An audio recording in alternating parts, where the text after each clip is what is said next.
Eric's, he's in rare form. And here we are. What's up, guys? Welcome back again. Yo. Another live. Oh, and the comments are rolling in. What's up, everybody? Shake and bake. We're doing it again. You're going to hear some crunches while Ryan finishes dinner. I'm so sorry. I was fishing late, guys. Actually, I got held up at the boat ramp because there's so many people fishing right now due to the situation of the states. Unbelievable. A lot of people fishing. I mean, you can add at least an hour going and coming. Wow. I failed to plan a little bit, so I'm trying to just catch up on eating some food. Nice, man. Nice. St. Cress in the house. Cod fishing here. What's up? About time he wakes up. Yeah, cod fishing 180 minute, man. He didn't get busted. I think Darlene, upstate. Everybody here. William Holden. Good night. Jeez. Everybody. Yeah, that ain't gonna work. I'm gonna have to. What's wrong? So a viewer sent me a comment last night on my Instagram about doubling up a trap. So I haven't put it together yet, but it's attaching two traps like this. I'm going to work on it. So I'm going to, yeah. What do you think about that? Double vibration. Seems like a lot of work. Well, I don't know. It'd be cool. Wild Bill. I'm going to try it on Guntersville. That sounds like a really cool thing to do on Guntersville. I know, right? How are you even going to do that? Well, I'll work on it. Okay, I'm gonna put two traps together. I'm gonna make them, same trap. I'll try to get two colorways that kind of blend together. I don't know. Should I do a gold and a silver, or two red cross? Yeah, two red cross. Two red cross, like double dog crawl. Now I got to find another red rabbit. I got it. Why am I hearing myself? Somebody's got to mute. Ryan, you got to mute. Someone said, see, Travis Ryan is fishing under stay-at-home in Alabama. I hear you. Right? Is your phone on? No, his headphones are on. That's the problem. Ryan, where's your headphones, bro? Oh, headphonius.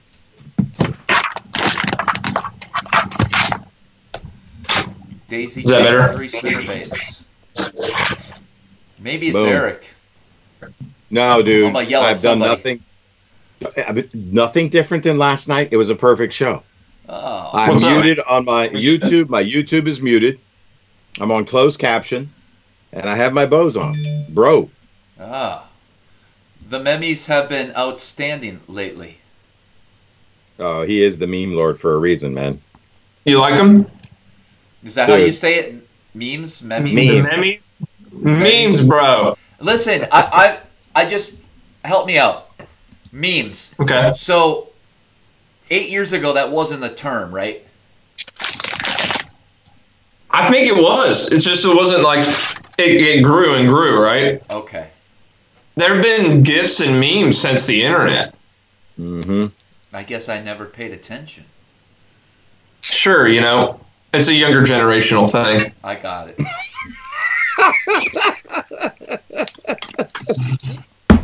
Robert, man, chatterbait time. That's right. Well, we're definitely not going to go 4 hours tonight. Oh my God! Y'all went 4 hours last night. Pretty close. We went Oh my close. God! Oh, baby. Saucy. What's up?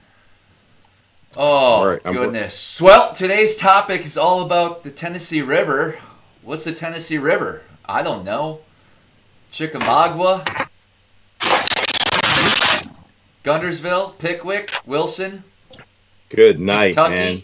Am I missing one? Keep going. Yeah, Wheeler. Nickajack? Okay. Dang. So the whole system flows through Ryan's back door. That's unbelievable. I think you want to say backyard.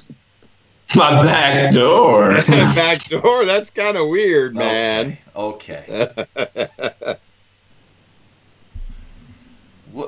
Yeah. Man. Well, we were going to talk about kind of the bite right now, the current bite on the river, some of the different baits, techniques that you're using. Then I want to talk a little bit more about post-spawn, where those fish go.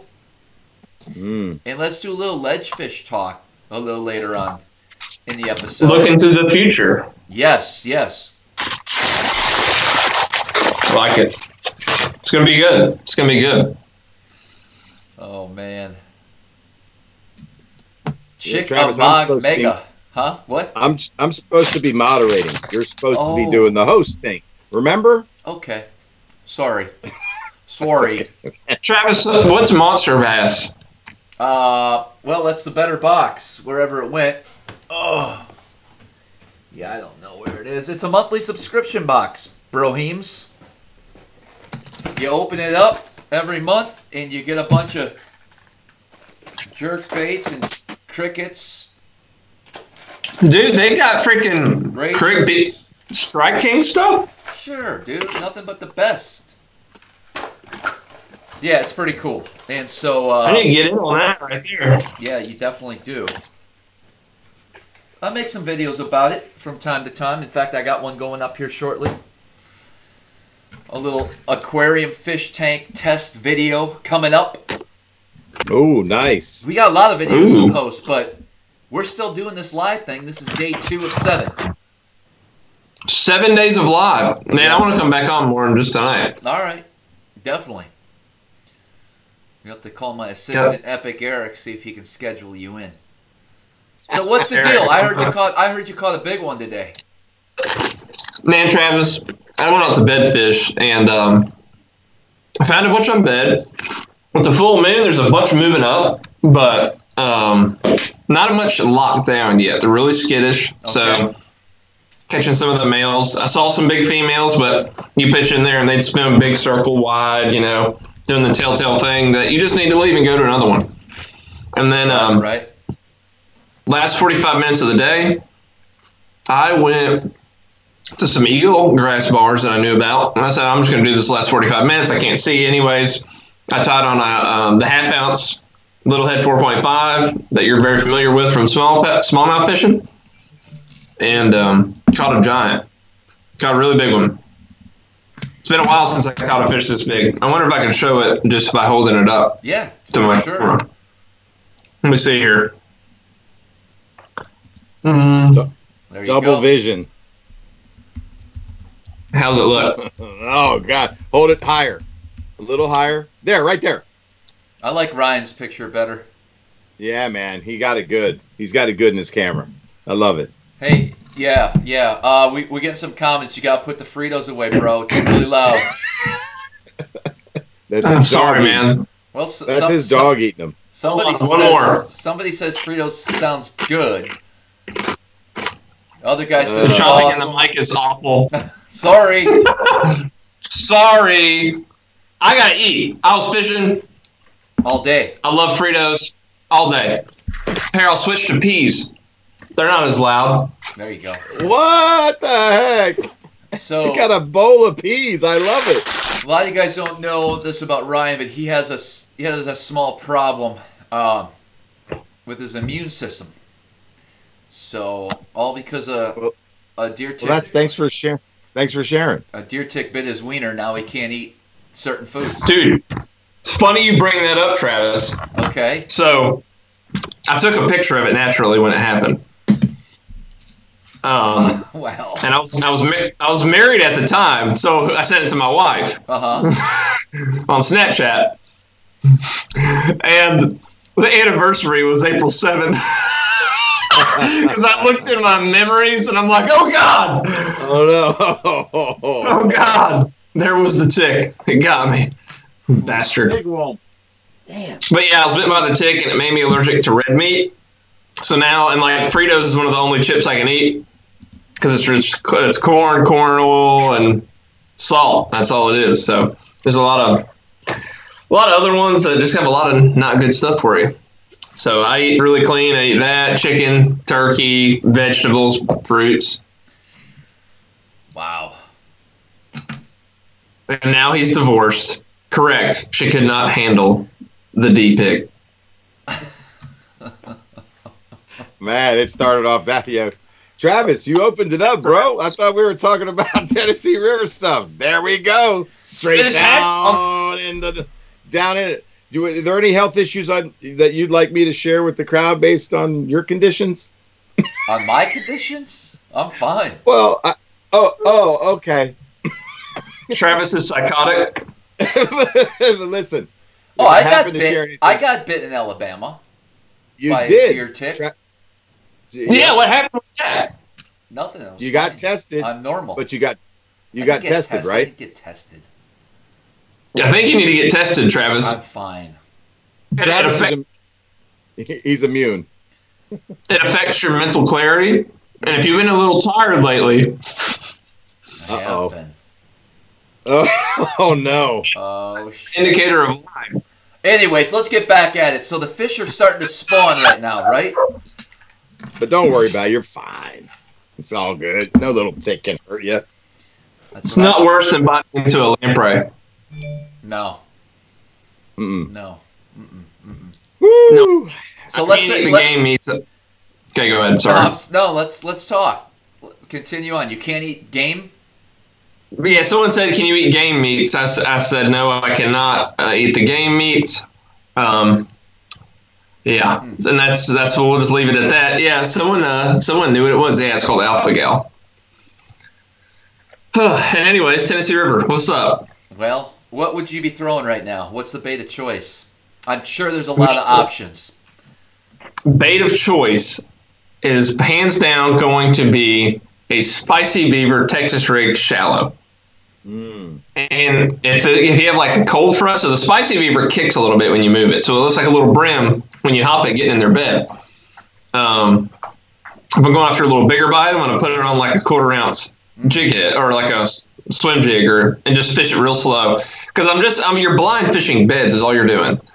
You can't see them. It's too dirty, or doing this. There's areas you can see them. Okay.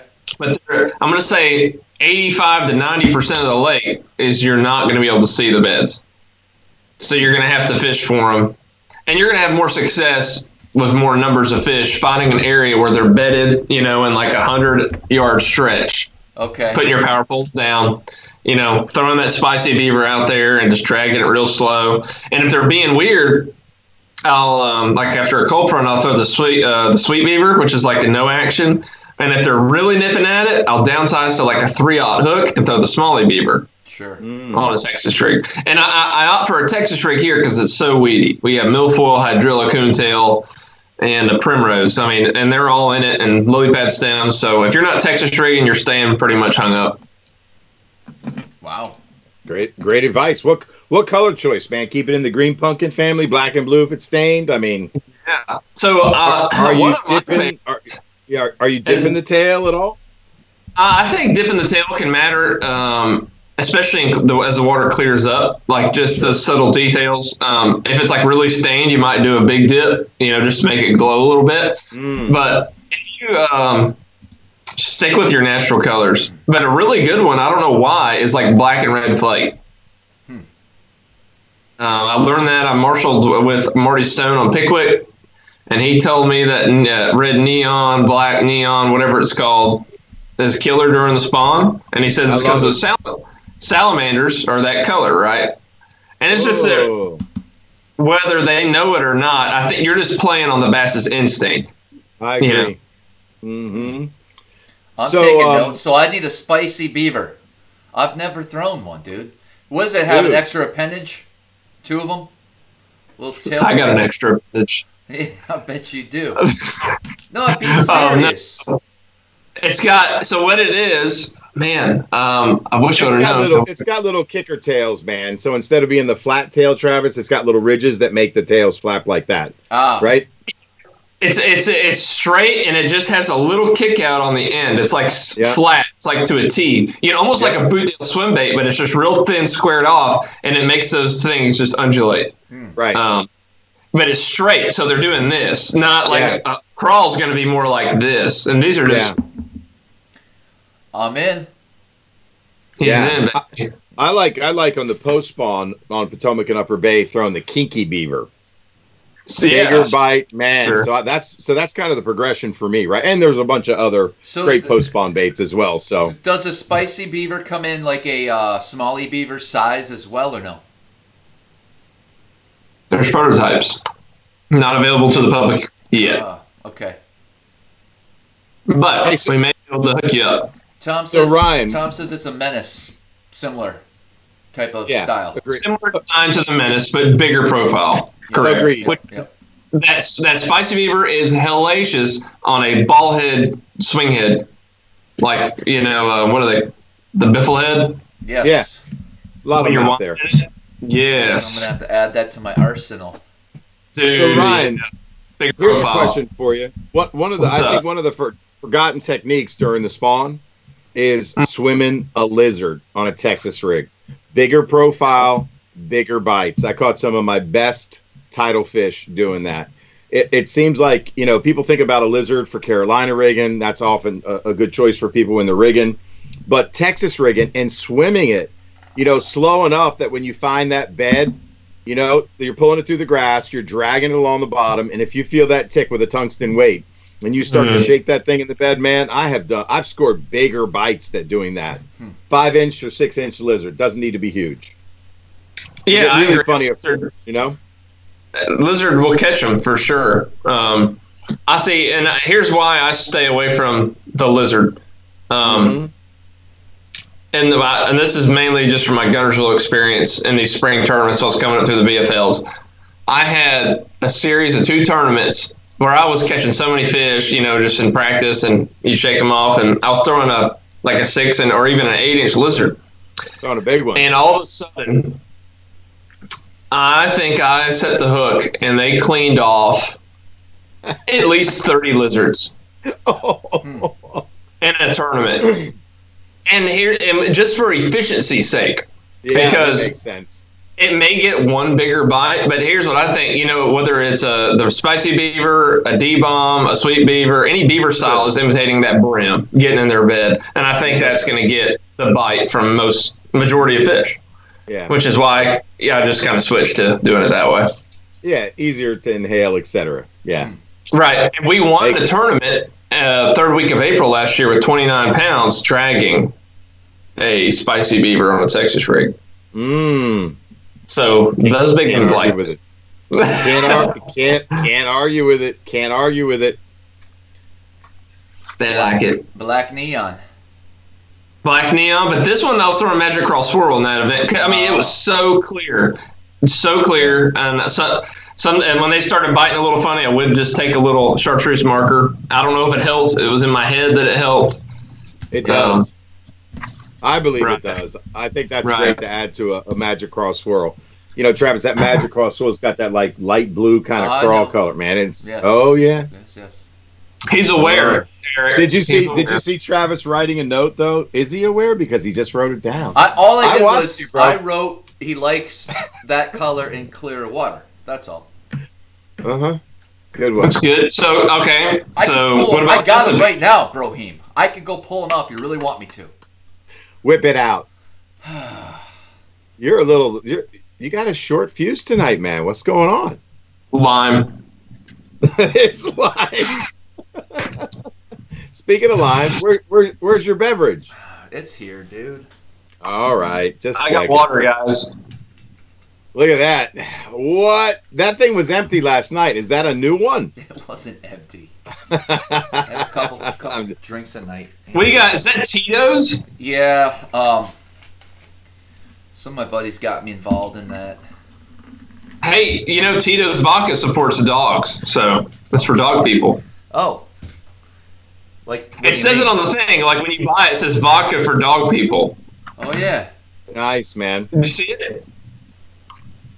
Hey, let's talk about your rod setup and line setup and size weight for that spicy beaver setup. Yeah. Pegged or not pegged? Pegged or not pegged? I want to hear that too. All right, let's talk about it. Well, for after hours, I'll give a little teaser. Ooh. I had a nickname Pegger at one point, but we'll let your mind wander there. I have a story. after hours. But casting, I think there's sometimes not pegged will get better bites. And when we won that event, we were not pegging. But I will say this, the thicker the vegetation, the better results you're going to have with pegging it. Yeah. You may leave a little room if you want to get that action of it chasing the weight. Maybe not just, but especially if like some of these areas I'm picturing in my head, just picture like a lot of floating green, just flowers on top with some milfoil just topped out. And you're kind of pitching like, 20-yard casts to some holes. In that situation, you're going to want to peg because you're going to want it to go straight down to where the bed potentially is. To peg or not to peg? That is the question that was just answered, folks. Lily pad stems, I'm going to peg. Oh, yeah, got to. Yeah, man. That stuff is gnarly. Man, you get stuck in one of them root balls on a lily pad stem and just jam it in with a chatterbait, you got to go get that thing. You ain't pulling it out. No. It's crazy. Yeah, that's my clients. What pound test? So, minimum 15. If I'm fishing deeper, when I say deeper, like 5 to 6 foot, I'm going to throw 15. Because usually there's not going to be, it's going to be kind of like a flat with not much hard bottom, and it's just hard bottom. But when I'm in that thick stuff, dude, I'm throwing 17 or 20 or sometimes even braid. Wow. Like I'll throw 50 pound braid and I'll take a black Sharpie and just, Yeah. And pad stems, especially, I think early spring, if you don't have braid on, you could get a little bit abused. You know what I mean? Right. That's pretty gnarly stuff. So it's good to have a couple rods, I think, for different cover. And lily pad stems for early spring, man. You can get some jaints out of it, man. Looking for the early emergent pad stems. Ooh. So let me ask you, both of you guys, why are they in the pad stems? Dude, I believe that they're spawning on them or looking for. Travis nailed it. They grew on hard bottom. Well, spawning on hard bottom. Correct. So when you see, this is like if you're traveling the country, guys, and they're spawning, the quickest way to find, hard bottom is to find your old lily pad stems. And that's going to get you around fish that are spawning the quickest, usually. Yeah, so get on your Google satellite, take a look if it's, if they took the picture of the lake when it was middle of the summer, you'll find those pads. Ain't that right? Nice. That's right, baby. And then guess what else happened? So here's something really cool. I get excited talking about it because this is how I caught them at Chickamauga. Tennessee River fishing, guys. Pay attention. So these fish spawned in these lily pad stems. And then when I got there in the tournament, guess what else started spawning? And the lily pads had topped out to pads. Gar? Frogs. I don't know. Bullfrogs? Turtles? No. Catfish? Turtles. Oh, hell. Look who I'm dealing with. Shad. The threadfin shad. We don't have those around here. Wait until a bit. There's not a big spawn, shad spawn going. I've seen them do it in the marinas, but we don't get the pleasure of watching that spawn like you do on impoundments, man. It's pretty cool. My God. Man, I'm telling you, if you ever, I think that's some of the best fishing of the year because you get up there in the first 2 hours, if you find it, your power pulled down, and it's cast after cast after cast after cast. I love it, man. That's what I'm talking about. Tom G is taking notes now. Woo! Pad stem package. Yes. My buddy Scooter Lily's on from CWW Inshore Charters, man. And we talked about a pad stem package because literally on one of my units, or his units, it showed a pad field. I was like, what? When did they do that? Really? Yeah, I swear to God, man. We were joking about it. It was like pad stem package. Right at the end of the day, I caught a jaint on a chatterbait right in the pad stem. I knew they were there because I fished the river a lot, but it showed it on his map, and I'm like, what? Must have been a hard high spot is what I guess what I'm trying to get at. So it just happened to be a pad stem field. So we call it a pad stem package. It's a chip you can buy now. We're doing it. Pad stem package. It's an add-on, $199 for all the ranch units. There you go. That's awesome. Wouldn't that be awesome to make one of those pad stem package? Just upload it. Sure. What? It's overlay, yeah. That'd be cool. Live scope, schmive scope, man. Just put your pad stem package chip in your unit, and you're golden. Pre-spawn, we'd be selling out. Come on, get on Google Maps and make that shit, boy. Let's do it. Guess what I'm doing right now? Someone just said, Ryan, 40% discount code today.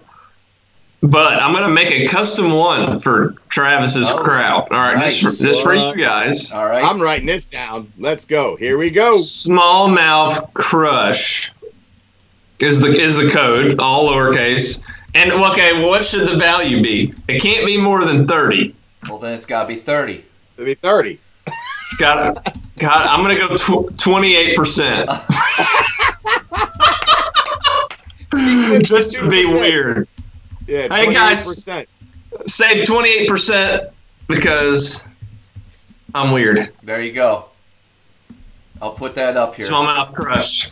There you go. Use Smallmouth Crush, get 28% off True Bass order. It's such an arbitrary number. I love it. I love it, man. Yes. And then we can track it. Yeah. Yeah, man, that's awesome. Hello. Heck yeah. Who's ready for a Frito? Frankie.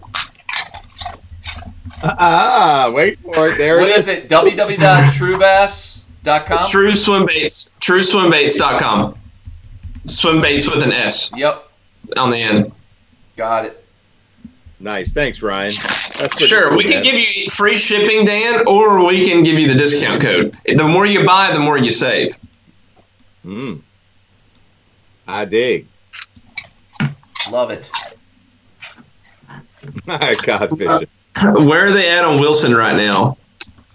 I don't know. Well, I would think they're on secondary points and spawning, and they're always at the dam.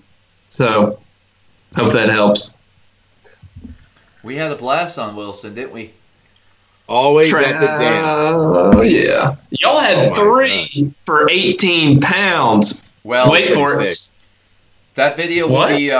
That video is going to be pretty soon. I'm so far behind. I got to actually. I don't know which one we're going to go with. I got another one that Ryan and I did on. Where the heck were we? Wheeler. Yeah, that was a fun day, dude. Yeah. I think that's the biggest bag of spotted bass I've ever had on that lake. Really? Wow. Well. Yeah, I mean that lake doesn't pump out big spots. Yeah. Like we caught. Right. 4-pounders, I mean, that's a good spot. 3.5, so 4-pounders. Yeah. Let me know in the comments if you guys are using this code. But don't leave us just yet. I'm just reading. Sorry, commentator. Yeah. Do you want me to? What do you want to do here? Do you want to ask the questions, or you want me to keep asking the questions? We're good, Eric. So no, let's talk. So I'm just checking. We talked a little bit about the largemouth spawn. What's going on the smallmouth side? Because I know there's a lot of good smallmouth fishing, obviously, in some of those lakes. What would be the top 3 smallmouth lakes in the Tennessee River chain? Good question, Travis. Yes, thank you, Eric. Finally, you've arrived. Man. So I can only go off my experience, but I'll tell you about a rumor I've heard after. So Pickwick, Wilson, and then Wheeler, believe it or not. I think I've caught more 6-pound smallmouth on Wheeler than the other lakes. Wow. I'll just never take any of you to it. Unless you are my marshal one day, or I happen to be my co-angler on another day.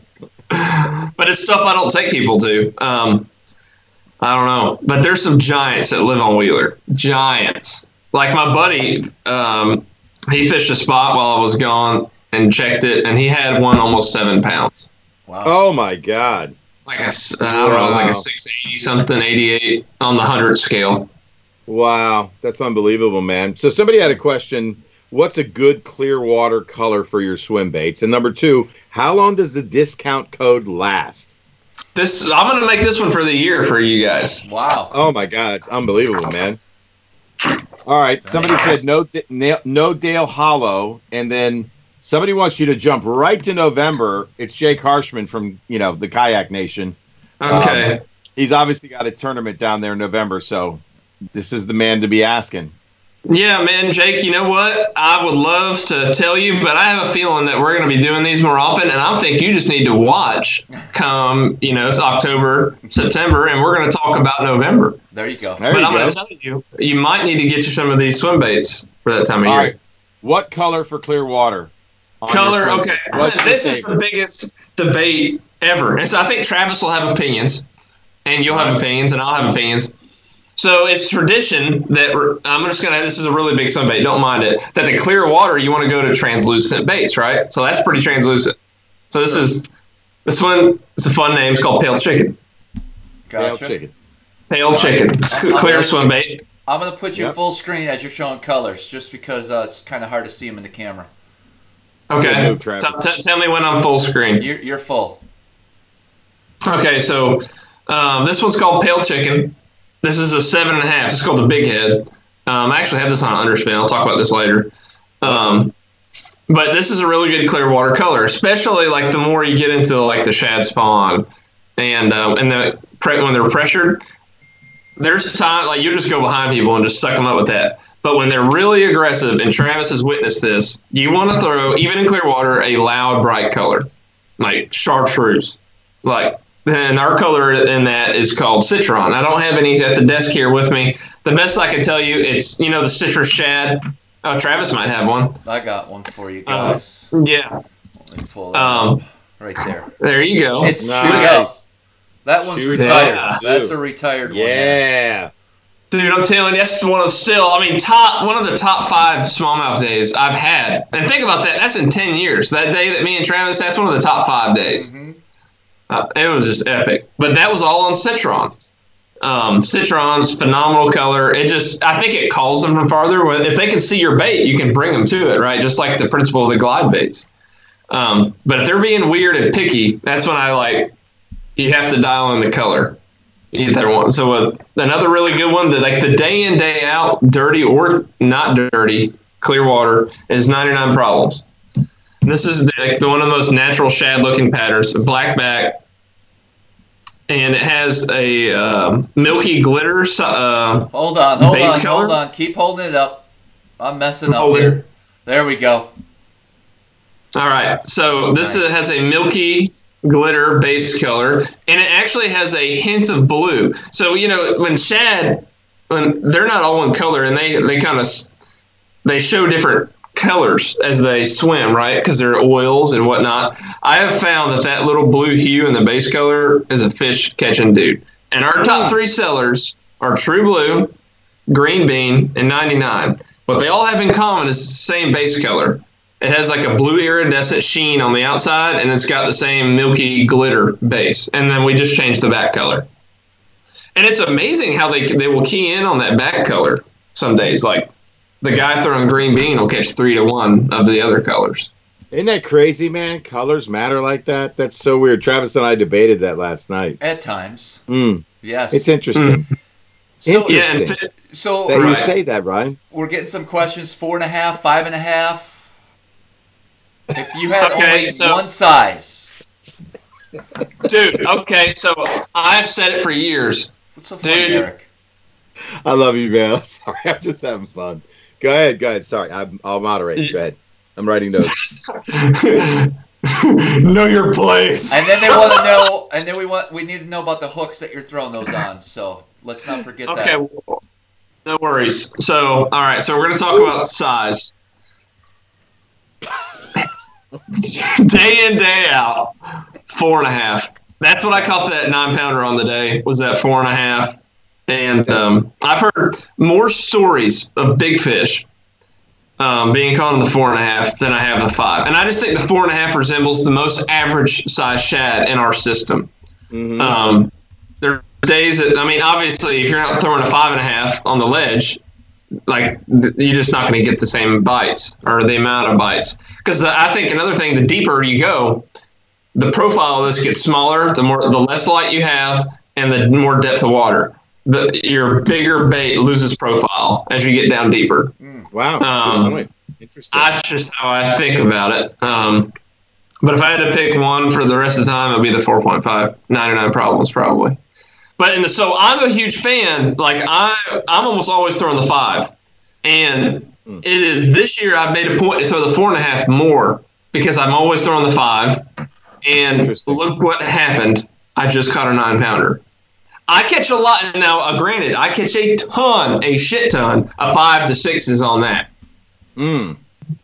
But it's very interesting that my clients, I give them the 4.5s. They usually always catch the big ones. And I just caught a big one. And I saw a lady lose, no lie, the biggest fish I've ever laid eyes on Guntersville. It could have been a lake record. I'm going to say it was well over 11, 12 pounds, like big, on the 4.5. And this is near the same spot where I caught that 9. It's kind of interesting. Hey, real quick, people wanted to know. Oh, sorry, go ahead. So this was 3 years ago when she hooked that fish. So, but to make that, and there's another point, big fish are obviously using this area. So, Travis, do you find that on the Chesapeake and the lakes, do you find that big fish, for some reason or another, hang to certain areas of the lake, whether it be a half-mile stretch or... Yes. Absolutely. Why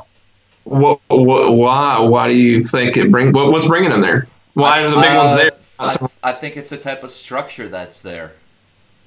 Sure. I don't know. I mean, if you tell me where I'm going to fish a tournament in May on the Chesapeake Bay, I kind of already know. Regardless of what's going on, I know what I'm doing,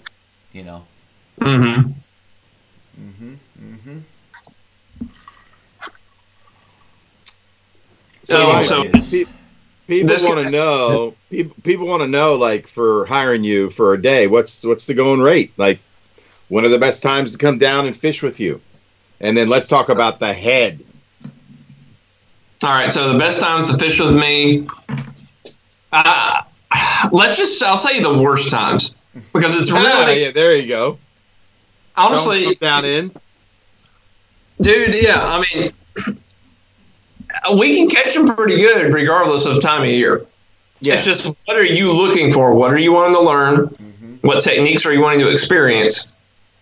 So everybody knows August just kind of sucks. I mean, that being said, every 3 or 4 days we have amazing days, like, 20 plus pounds and 50 fish. And usually it's a topwater bite in August. So every month has its like little shining moment. Are you talking like a frog bite or like a spook bite? So it can be a spook, frog, whopper, plopper, buzzbait during those times of year. That was so hot. You got the early morning times, morning and evening. But, people think August sucks, absolutely terrible. When I was going to tell Eric to come down, would be like late August, because that ledge bite just for some reason fires up again, and I smoked their butt on some swim baits. All right, so how much is it for a day? $500 for the day. If you want an electronics and fishing trip, it's $600. And there's other options. Your 4 and your 6, but your best value is that $500 for 8 hours. Because my 4-hour trip is $325. Okay. And then it's only an extra $175 to fish 8. I incentivize it to make you fish 8. Cool. Gotcha. Gotcha. I know we got to get in the head. I want to talk about the head, but is there big smallies on Guntersville? Actually, yes. A guy just weighed in a 5-pounder the other day. But they're up the lake, in Tennessee. So, below the tail race. And I've just never made it up there. I have heard rumors that place, that's what I was going to tell you, that there's just jam up with some bigots. And you can catch them on spooks. And when there's shads up there, and these swim baits. And every dam is different. That's what's so cool about this. Every dam, it has its own little personality characteristics of how those fish want to be caught. So fascinating. Just takes time. I haven't been up there yet, but I'm excited because it'll be something new for me. Yeah. So let's talk about the head, man. The head. How do we get a head? That's my favorite. So I throw a lot of Alabama rigs for smallmouth. And I'll throw a 3.8 Kitech, and that head, because of the screw lock and just the hook, everything, it's awesome.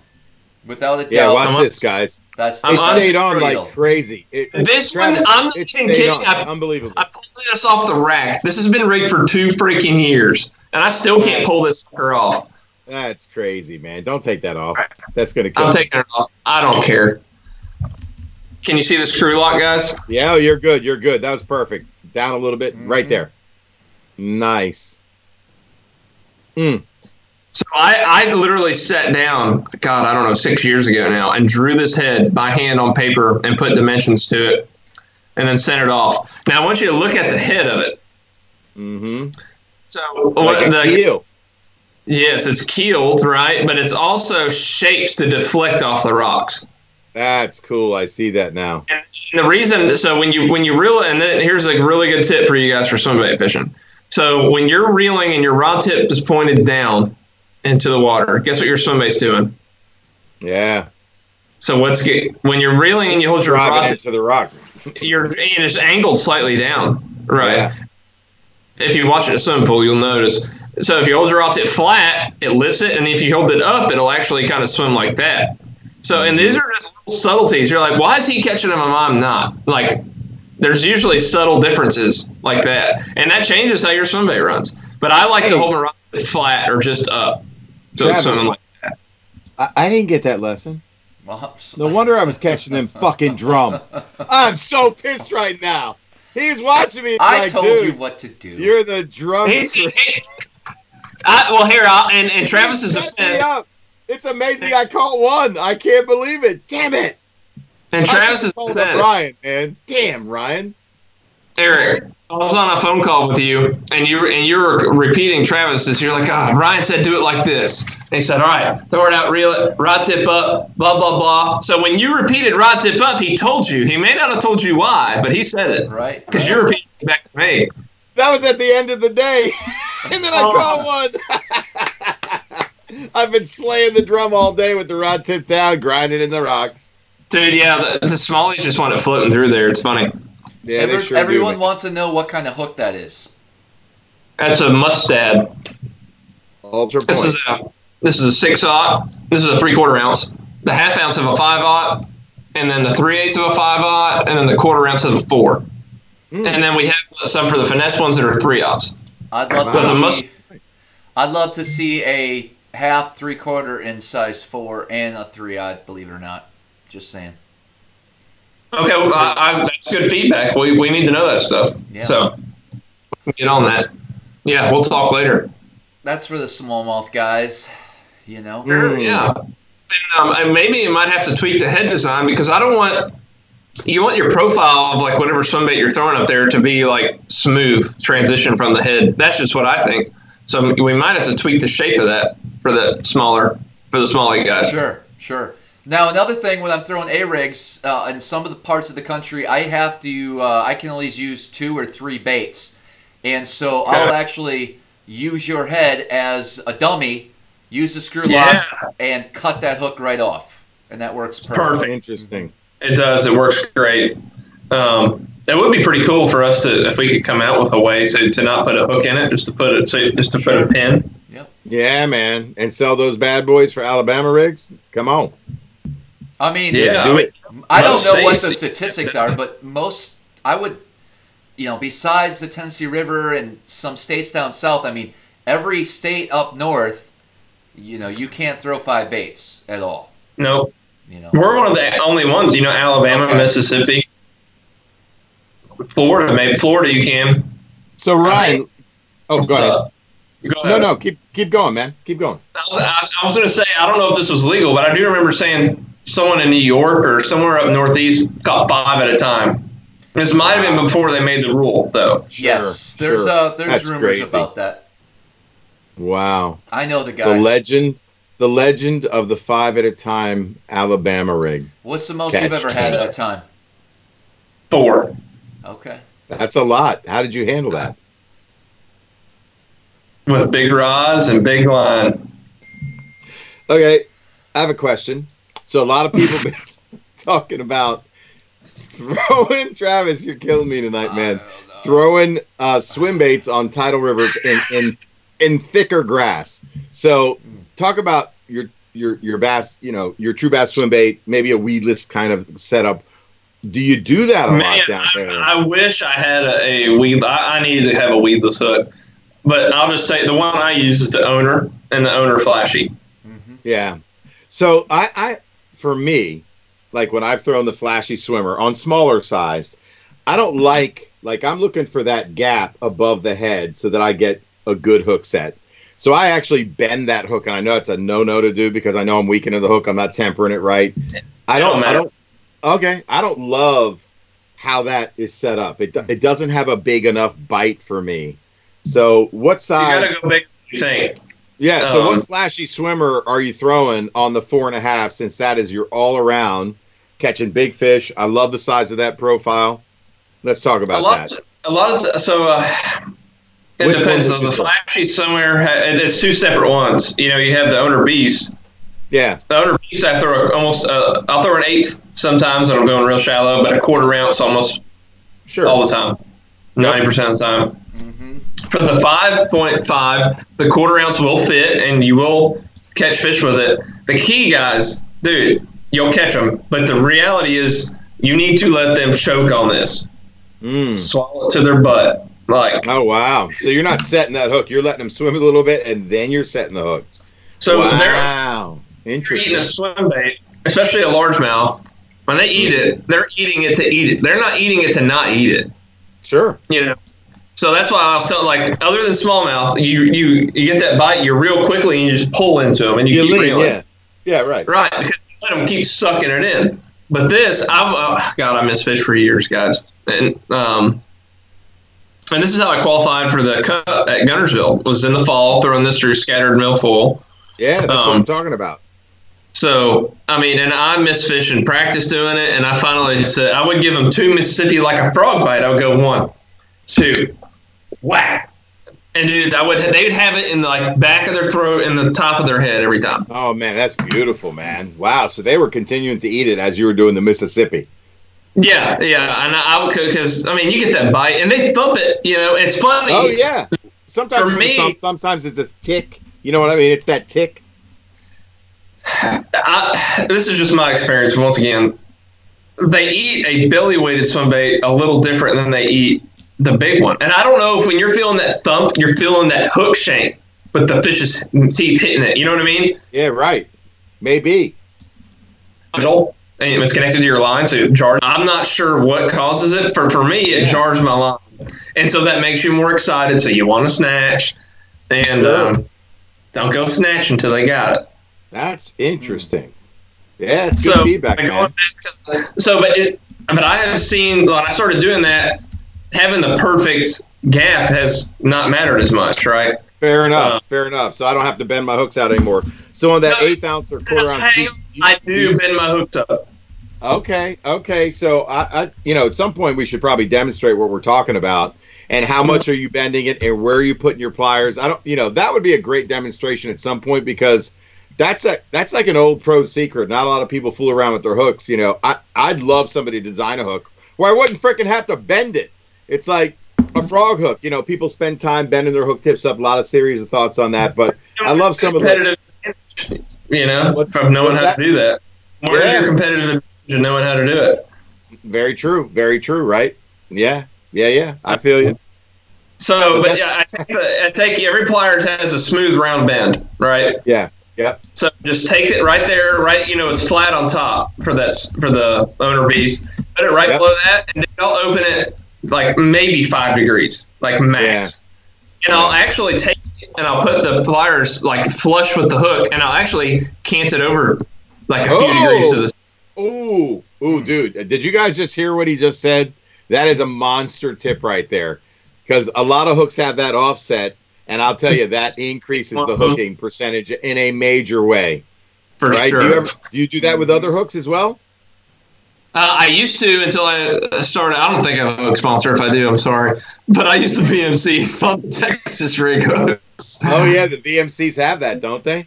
They're built perfect, man. I nailed that when he freaking made those hooks. I don't think people know. I don't think people know what you're talking about. So I really almost want to show them what you're talking about. Do I have a VMC back here? Let's try it. Right, yeah, show. All right.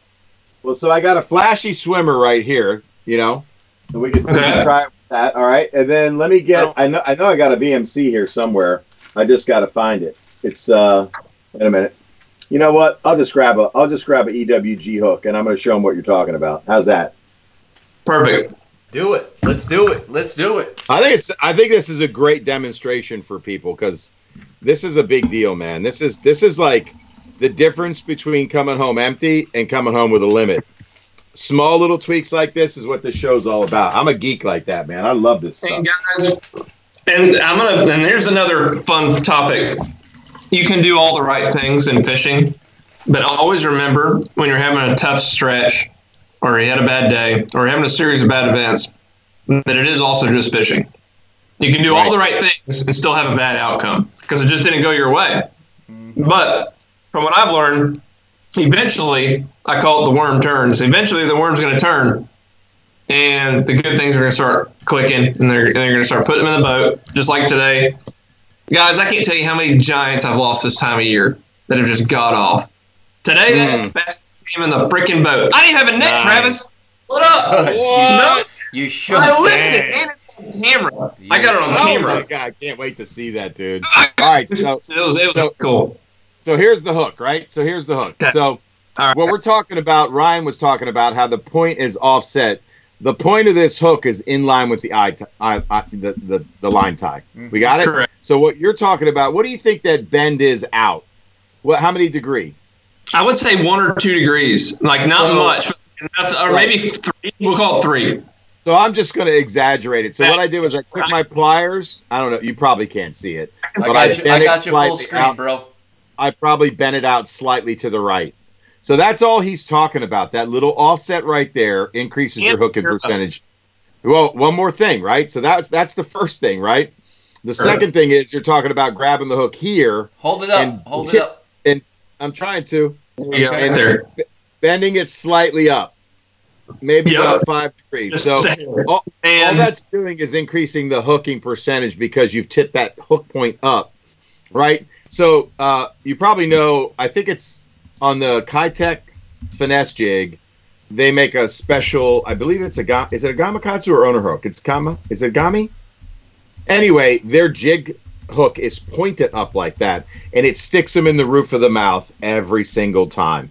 Do you remember the Reaction Innovation Swamp Donkey? Same thing. That frog hook has a tip that's pointed up. They make it like that. It's like that. So, I mean, it's sticking them in the roof of the mouth. Same thing with the Gavacho, the Jackal Gavacho frog. The frog hook, the hook of the tip is fucking pointed up. You're going to increase your hooking percentage. So that's what he's talking about. So with a flashy swimmer, same thing. You're doing the same thing, right? You're bending that hook tip slightly up, right?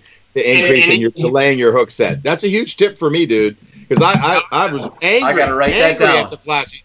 I was angry at my flashy swimmers. I mean, like, because I had generally not used flashy swimmers. I had just Texas rigged, pegged my weight with a big gaff hook on my little Reaction Innovations, swim baits, and I score on the Potomac, huge doing that, right? I got a question for you now because I did this one summer, and I got abused by some of these fish because I was underpowered. I was doing it on like 17-pound fluoro in pretty thick milfoil patches. All right, so I started flipping a swim bait, like pitching. Yeah, I've done it. They hammer it. They hammer that. They're not used to seeing. They're used to seeing a jig or a beaver, but a big 4-inch or 5-inch swim bait. They destroyed me, man. Dude, try it in bushes. Oh my God! See, I don't fish a lot of bushes, but when I'm down on Kerr or Gaston, they got the buck brush and all that. Yeah, man, I'd love to do that. Dude, try it. Try the 1/4 ounce or 3/8. Just like it's like a white swim jig, right? But it's something they don't see a lot. No, someone posted a comment. Profile. I was gonna talk about real. So someone asked me what happened at Lake Martin. So I cost myself a check at Lake Martin because I broke a rule. I was catching them so fast and furious on the spot. Oh, man. I put the cold tag on the fish and absent-mindedly stood back up and made another cast. So I had 6 fish in my live well, made another cast. I knew I broke a rule, and it was like one of the hardest things because I'm like, might cost me a lot of money, and it did. It cost me $10,000. So I reported. I called Daniel Fennell and did the right thing, and yeah. But here's the reality. I feel really good about what I mean. I hope that everyone would do that. Because that's what our sport is built on. I think that's what, a man's character is built on is your integrity. And if you don't have that, I don't got nothing for you. That's right. No getting information when the rules close. No. All that. They better be abiding to that, right? That's absolutely. I'm smiling because that's a gray area that a lot of people like to skirt around. That always man, they try to. And there's so many, and you guys may know, they try to bend the rules. And if you're bending a rule, if you feel like you're breaking the fucking rule. I'm sorry. Like, there's no bending it. Like, no fucking information. Don't make a shady website that's out in the public that only you know the domain to, just so you can get your freaking waypoint from Jim and Bob at Kentucky Lake. Sure. Oh my God! Wow, bust it wide open. That's like a expose. Somebody just needs to blow the lid off this thing, man. They tried. Listen, guys got shut down, dude, that try to be outspoken about this in the industry. Wow. Really? They've lost sponsors over it because the sponsors are giving these guys the waypoints. Oh. Yeah. Yeah, so think about this. So I'm going to talk about we're getting way off topic all of a sudden, but all right, well, let's go with here goes the show. Hey, why not? Wait a minute. I can ask you one more question before. Okay, hang on. I gotta finish it. Man, I just connect the dots between guides and companies on different lakes. That's all I'll say. All right, that's enough. Then we could draw the map of it. That'd be kind of cool. We could do a map of the United States with all the storied lakes and tournament lakes, names and sponsors, and start to do an infographic. An infographic is a powerful thing. And just publish it. And just hand it out. And so if there's anybody out there that's a technologist that can do an infographic for us, somehow you'll get the information. And someone will publish it. It won't be me, because what do I got to lose? A, I got no sponsors. B, I got no sponsors. C, I got no sponsors. And I don't fish tournaments. I don't give a hoot. Yeah. I want here one more question back to you, man. So, and I probably shouldn't talk about it. We got a swim jig episode, and I am going to unveil it on the swim jig episode. But I want to ask you a question. Okay. So, when you're throwing a swim jig, tell me about your trailers. Man, the beauty of the Spicy Beaver is that it works on everything. So I'm a big fan of just I learned this at Seminole. I had a great finish Seminole. I should have been top 3. I dumped so many fish, but I finished like 13th or 15th. You're having a good tournament when you lose half your fish and still finish in the teens. That's crazy. But I would skip that thing.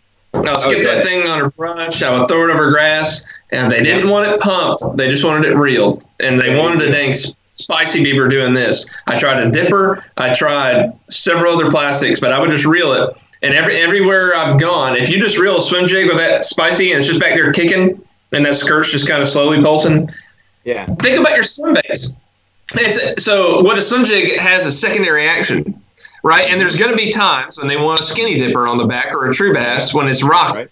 But there's sometimes where they don't want it rocking, they want it still, and just it's the back's kicking, and the skirt's just undulating. But we're getting a little deep into it. But no, I don't think that's deep at all, man. I mean, I think that's what people want to hear.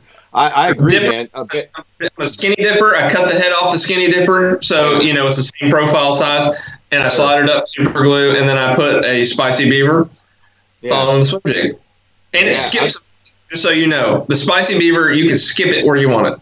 Very interesting. Yeah, right on, man. I love it. I so really one of the trailers that I throw, like on my rivers, that I've just scored big on, and I scored in New York with Travis, is a freaking Berkeley Powerbait Chigger crawl. Sure, same principle. It's hard to beat. It's that, and they love that flapping motion. It is subtle, and it's just doing this. That's all it's doing, man. It's not doing this. We have our swim jig episode coming out next week, Monday. And so, but I want to share with you guys, that straight retrieve is a retrieve I normally start with. I know a lot of guys on the tidal water like to take a swim jig and really work it through the grass and pop it and blah, blah, blah. I'm a straight retrieve guy 70% of the time on my swim jigs. And I'd agree. I think you let the bass tell you what, you know, do they want it ripped? Do they want it pumped? The yo-yo. I've done this with swim jigs when they've been really inactive. I'll reel it up, and I'm reeling it steady until I feel I'm getting on a clump of grass. My line's tightening up, and as soon as I hit that clump, I pop it and let it fall behind it. I get jammed doing that retrieve when they won't hit it on the steady retrieve. The fish are there, so it's depth and speed and cadence, or call it, you know, well, cadence. Sure. Yeah. Or English, if you're putting some English on. Yeah, so depth, speed, and cadence. If you keep asking yourself those questions when you're fishing, no matter how you're fishing, you're going to score more fish. If you keep that in mind, if you think you found the fish and then they go inactive, you got to figure out what happened, what's different today, what's the attitude. Was it pressure, more boats, weather, just mood, tide? Anyway, that's my thought, man. I love it. Served me well over the years, man. So something else I like is go ahead, Travis. No, go ahead, because I want to move on kind of to the post spawn scenario that we're going to be, a lot of you guys down south are going to be facing here shortly. Okay. Well, last thing, something I like to do is, like, I'll be straight retrieving, but we'll talk about the pad stems and the shad spawn and the pad stems, which is a post spawn technique. So this is a good transition. They're going to start doing the shad spawn. I'll take that swim jig, and I'll actually I'll be straight retrieving. I'll be trying to run it in to pad stems, and on a straight, it's making it change directions. That is all it's doing. And sometimes, like, if I think I hit one and I saw movement, I might pause it for a second and then swim it and then go back to reeling. You know, if I think one's pursuing it, like make it look wounded, trying to get away, kind of. I try to think like a bait fish. It sounds stupid, but I think if you can think what would a bait fish do when someone's trying to eat me, do that. Hey, to catch the predator, you must think like the prey. Sure enough. There you go. I don't know. Something new. Okay, Travis, post spawn, right? Yes, is that where you want to go next? Let's, all right. We're putting the are we putting the spicy beaver away post spawn? Hell no. No. Dude, no my way. spicy beaver, dude, I have like 4 bags. Here. It stayed like I buy all the packs, and I'll have a gallon, and I'll just dump them in there. I got, what is it, Magic Cross Swirl, I got Tramp Stamp, straight green pumpkin, and then I have the white trash. That's my 4 colors. Okay. And the Tramp Stamp is black and blue laminate with green pumpkin, so if the water's dirty, that's the one I go to. Yeah. It's rare that even like if I want to, like, if it's like stupid muddy, I'll just put a black and blue jig and put the Tramp Stamp on the back. And then I like what side I want. If I'm swimming it, I'll put the black and blue on the bottom so they're seeing that. And if it's on the bottom, I'll put the black and blue on top. So it's really versatile. So depending on what profile you're wanting those fish to see. Sure. It's a really. I love it. It's a 2 for 1, guys. Listen to what he just said, everybody. 2 for 1. Brilliant. Dude, I'm your Tramp Stamp, your super bugs, you know, that color is so deadly because, and everything has profile too. I throw it by itself a ton. Think about nature. Nothing's all one color.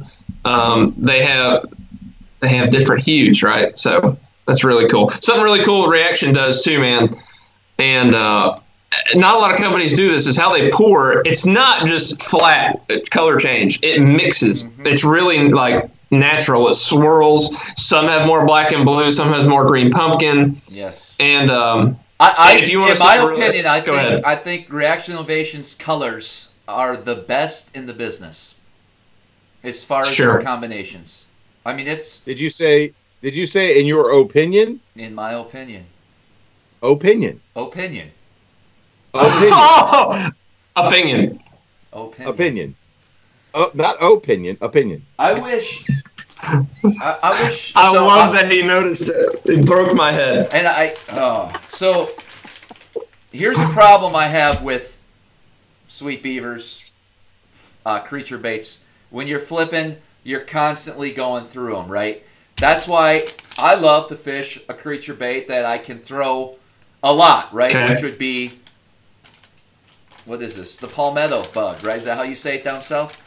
Palmetto bug. Yeah, I know a lot of guys catch them on that. But the deal is, though, yes. Okay, I got a big question about this bait. Go ahead and talk about it, but don't let me forget my question. I won't. It's a rigging The problem with Z-Man is they don't have all the fancy, cool colors. You know what I mean? Which is fine, because I'm kind of a green pumpkin, black and blue guy. But I do love the selection that, Reaction Innovations offer. I don't like spending $7 for a pack of 6 and every fish you catch, you got to put a new bait on most of the time. Correct? I'm down with that. Unless you're sponsored by them. Right. So Reaction Innovations, you're going to get 3-4 fish max probably. Mm-hmm. Unless, I will say this, if you rig that thing on a shaky head, on a sweet beaver or the spicy beaver, what happens is the jig head will go through. I rig it to expose it, and we can get into what that is here in a minute. But when they bite it, it just kind of collapses, and the spring holds it tight, and I get a lot more fish out of a shaky head setup with my beavers and whatnot, as opposed to a Texas rig. Texas rig, that hook, because it's a straight hook and no spring, it cuts the bait. Mm. So little tidbit. Eric, what was your question? So in rigging Z-Man plastics, man, I'm a big fan of certain Z-Man plastics. But when it comes to Texas rigging, so how do you rig it? Yes. How do you?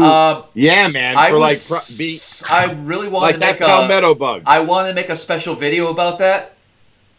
Okay. But why not? Right. Let's. I'll wait for it this week. No. You got a lot of time. No, all right, listen. I want to talk about it. All right. Because I could literally go to, a bay on Lake Ontario, where you're going to catch 50 largemouth a day flipping, And, and I'll be able to use one bait for the whole day. No way. Yes, and here's how I do it. So I wanted to make a video. I want to show the fish, whatever. We will. I'm sorry. You can do it. Yeah, no. So I'll take this bait and I'll Texas rig it. 4-rod, extra wide gap, Gamakatsu Superline hook, okay? But I'm putting a parasite clip on this as well. I don't know if you guys know what a parasite clip is. Hold, please. Okay. I'll rig it with a parasite, and it really will. It'll stay in place, dude, all day long. It really will. Wow. The parasite clip that's amazing. is extremely important. So I seen a guy use just a regular old big barrel swivel because he couldn't find the parasite clips anymore. Okay. But did you know that they made a parasite clip in a weight, like embedded? No. Pretty cool. Yes, Tungsten? they did. And they made tungsten and they made lead. So this is the parasite in lead. I'm going to show people the box. I don't know if they still make them, but I was a big fan for a long time. You don't have to peg this, all right? So, and it has rigging instructions on the back. Now let me take one out and show you. So that's what Travis is talking about. Can you guys see that? That's the Texas rig parasite clip embedded in the weight. That's pretty cool, right? Yeah. So Travis, that's the secret to Travis with the palmetto bugs, and frankly, any other plastic. Any plastic. Not just Z-Man. This will save you a ton of money on baits. So the other question I had for you, Travis, is so when I'm trying to Texpose a regular plastic bait, I have trouble doing it on the Z-Man because it's so hard to stick that freaking hook point in. Do you Texpose when you're using Z-Man is my question. It's easier to have an exposed hook, obviously. With this bug here, I will put Texposed, I'm trying to put the hook point back in the plastic. Yes. That's what I'm saying. Not just sitting out. I can take that 4-rod hook and just skin and then make sure, I feel it so it doesn't. And I can flip it in vegetation pretty good with that, yes. Okay, good. Yes. That's my question. So, you can do it. Cool. Is the key to that setup, to me, in my mind, is that wide gap hook, because it allows that bait to sit against the middle, keeping it rigged. But if you're using a traditional flipping hook, it will be probably difficult. Very hard, yes. So you use so the EWG's the deal there, Travis. Yes, Not straight. and I'll be straight up with you guys, and you may fight me on this. I'm sure you will. I am an extra wide gap hook, regardless, for the most part. Really? Yes, even I've punched with an extra wide gap plenty of times and have confidence in it. Now I prefer. Dude, I burn up so many plastics. Like I'll punch a Chigger craw. That's my #1 punching bait. Okay, especially in northern parts of the country. But dude, that straight shank hook is gonna you're toast. You get hung up. Yeah, it's toast. You know. Yeah. So I was gonna point out, because this is actually a tip for flipping straight shank hooks. David Brown says beaver durability blows. However, there's a reason for that.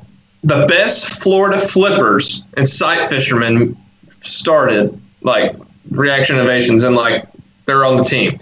So, but the reason they are soft is because when you're in like 10 feet in the hydrilla and it's 2 feet thick and you set that hook, guess what? They get stabbed because it just goes straight through the plastic. The beaver does it's designed to get cut and stab the fish and pull them out of that thick shit. Yeah, well, yeah, so instead of they're not eating made. The it sucks when it's a 2-pounder though, and you burn a bait. It does suck. You know what I mean? But you're fishing for 50 grand, man. 50 law. This is tournament. This is tournament quality. Tournament quality baits. I want to know when I set that hook that's going to penetrate. Even if it balls up, it's still going to make it through it. Mm-hmm. Yeah. All right. That's why I use those. Do you snell or not? The snell or not? I do. I do snell. Yes, absolutely. Now, unless I'm using like a light fluorocarbon weight. Like, so if I'm flipping like 20-pound fluorocarbon and like a 3/16 or a quarter, I polymer. Okay. Now, heavy weights, absolutely, because I want that hook kicking up. Yeah, that's right me. On. Right on. Wow. All right, good, man. Great tips, man. It's a lot of knowledge right now, man. This was a good one. I mean, you're talking about pros pointers for bending hooks. I've done that for years. I learned that. I got to give the credit to Sean Hernkey. I went down to Texas on a power plant lake day one flipping beavers. First time I got into I'm talking about 20 years or whenever they first came out. And then we went to Conroe and he taught me how to sight fish. And man, those were two just back-to-back extraordinary days. I loved it, man. Guy's an excellent tournament angler back in the day. He doesn't fish competitively anymore, but yeah. So cool stuff, man. Wow. And those were the tips. Bending the hooks for a bigger wide gap bite, right? Yeah. You know what I mean? So let's move along to ledge fishing, which is something I don't have a lot of experience doing. When the Rona is over, you're coming. I know. I would love to. My best finish, Alabama bound. My best finish in the Elite Series at the time was ledge fishing. That was on, where was that? Wilson or Wheeler. That's about the only experience I've ever had in my life on the ledge. Was that? Well, how'd you catch them? What place did you come in? 13th. But I had no clue what I was doing, guys. If you saw my setup, I had no clue what I was doing. I didn't. I was throwing That's a DT. because you had no smallmouth crush, man. I was throwing a Spro and a DT20, and I didn't really know how to look for fish on my graph. I was just chucking a freaking crankbait with a gear ratio reel that was way too high for me, and I had 3 elite guys within 5 feet of my boat being like, "What are you doing here, bro? Time to move on." You know what I mean?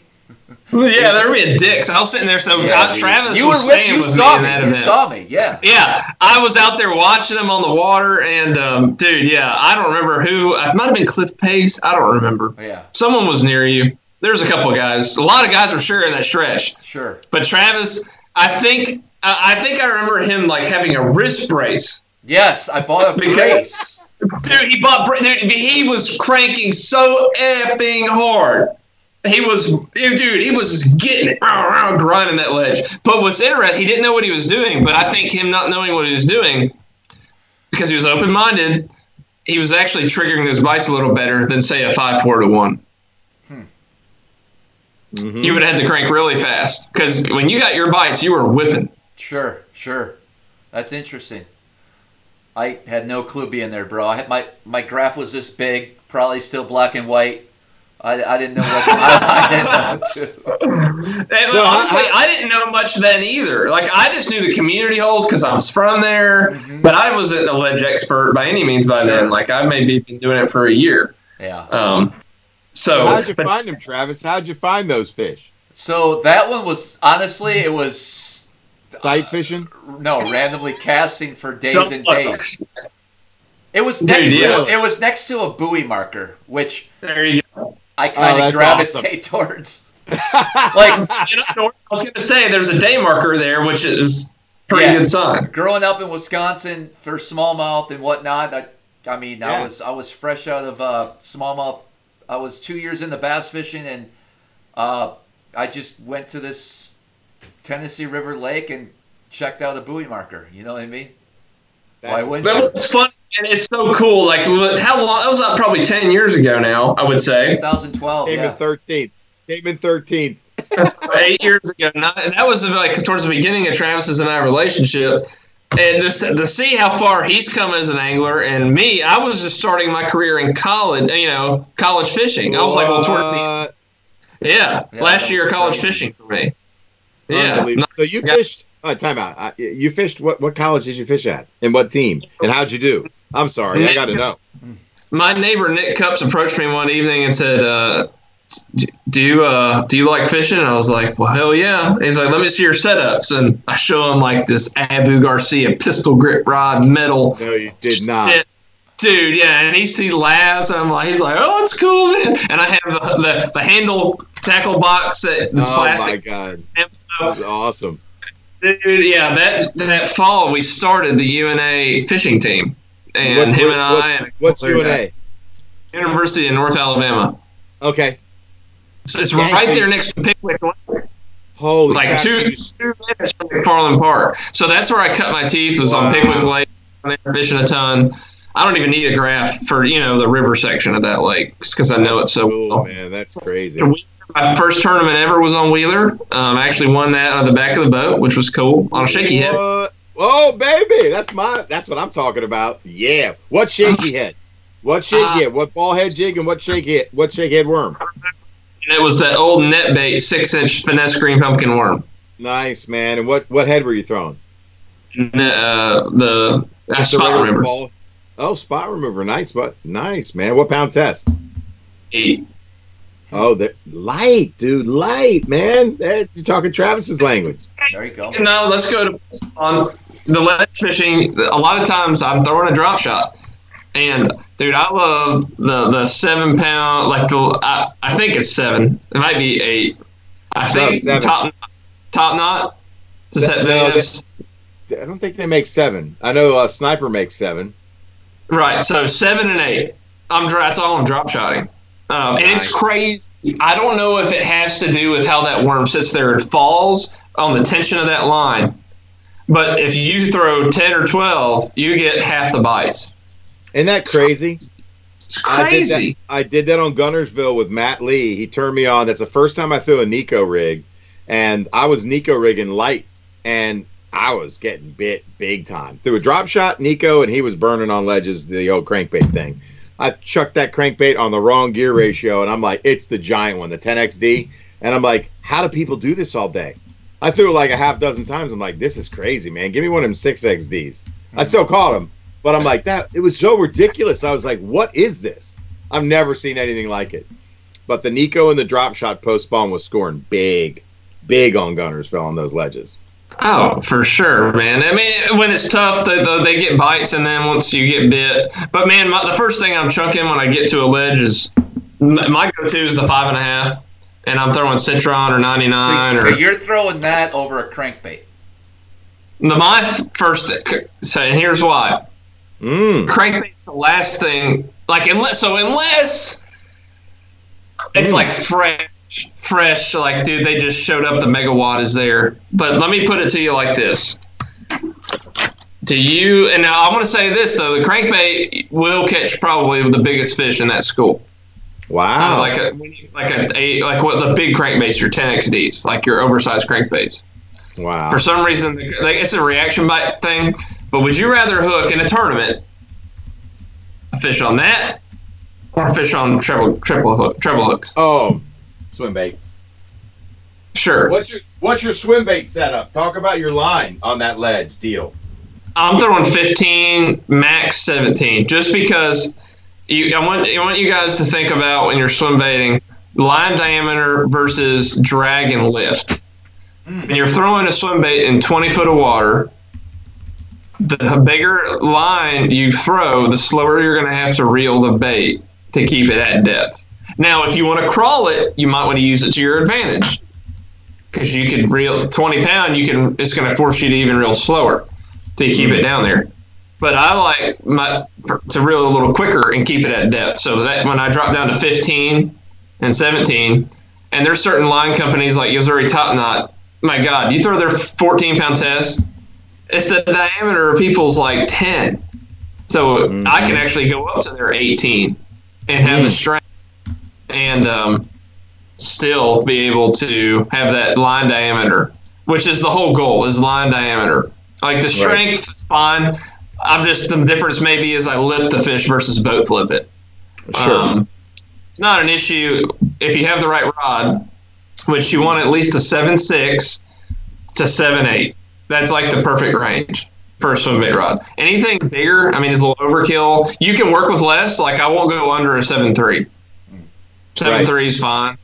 Anything under that, you got a lot. Like if a fish hits it and comes at you, you got a lot of taking up to do. Sure. You know. Sure you do. So the cool thing on that rod, everyone's saying, oh, that 7.6, 7.8. When I reel and start pulling, I'm taking up a lot of line. Yeah, and you are.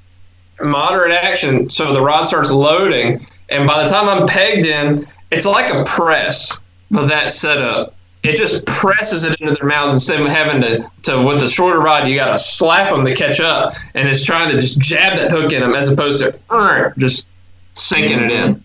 Well, go ahead, Travis. Top 4 baits for ledge fishing. Here's my rotation. Yes. Swim bait, big jig, 1 ounce set, like a big body. Like I'll put football. Football, just yes, only it, football. Or stroking. Okay. It's very versatile. Round rubber or silicone skirt? Both. Ooh, interesting. When they first get out there, I throw the big rubber. Bigger meal. Yeah. And then so we got some bait. God, I gotta put a crankbait there, and then I'm just gonna put soft plastics as one category because you can do a lot with that. That's cheating. You got to pick one soft plastic technique. I won't let you do that because you could have a Nico, drop shot, anything else. I mean, big fucking worm. You know, on a swivel head. You know, the big old cherry worm. We're gonna go BFW, big fucking worm. That's for the last. The cherry bomb, the cherry seed one, like on a swivel head, football swing jiggy deal. Is that the one? Or it might be one word. This is 2 or 1. Someone comment. Red bug. Red bug for sure, man. I like the Nico, that red bug. I don't know what it is about that color in the post spawn that they just love, man. They love it up here. They love it on my rivers, dude. It to post spawn, bro. They eat it all year. So here's my little post spawn new speed worm. Nobody's ever seen this on this channel. What do you mean, dude? So this is not a zoom. Okay. So it's a lot softer plastic, and look at the head size, and look at the length. Short.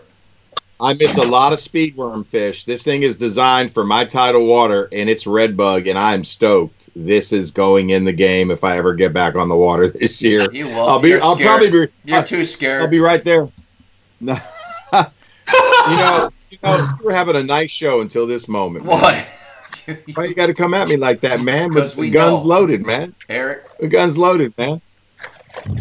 Guns loaded.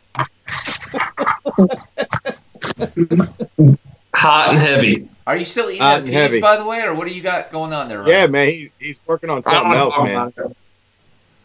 So when I stayed at your house a couple of weeks back, it was nothing but microwave peas and dog hair. That's all I remember. Travis was offended by my dog's hair. Oh my gosh! So he made me sleep on his couch. Frankie? And, Is that his name, Frankie? I love that name for a dog. Oh my God, he's huge! Oh jeez! Frankie! Frankie! What's up, Frankie? That's awesome, man. It's actually a girl. Her name is Frankie, short for Francesca. Oh, love you. She just wants these peas. She all right, loves what's peas. your ratio? Hey, Ryan. We're gonna get a treat. All right, we need to talk about scrounger heads as well. Don't let me forget that. Scrounger heads. Scrounger heads. Wait. Gear ratio for swim bait fishing. Gear ratio for swim bait fishing. Gear ratio. 8 to 5, 7 to 1. You're all good. Oh, this is Ryan's. Negative. Exactly. Eat a dick. Go ahead. This is the guy with a swim bait company, man. You want to catch more fish? For real? Yes. Yeah. Okay, so the key to swim bait fishing is being a robot, right? It's maintaining that feel. You can do that with a 7. Granted, a 7 will work. 8, nah, dude. It's too much. It's too hard to go slow. There's too much variance in one jerk of an 8. Amen, man. Amen.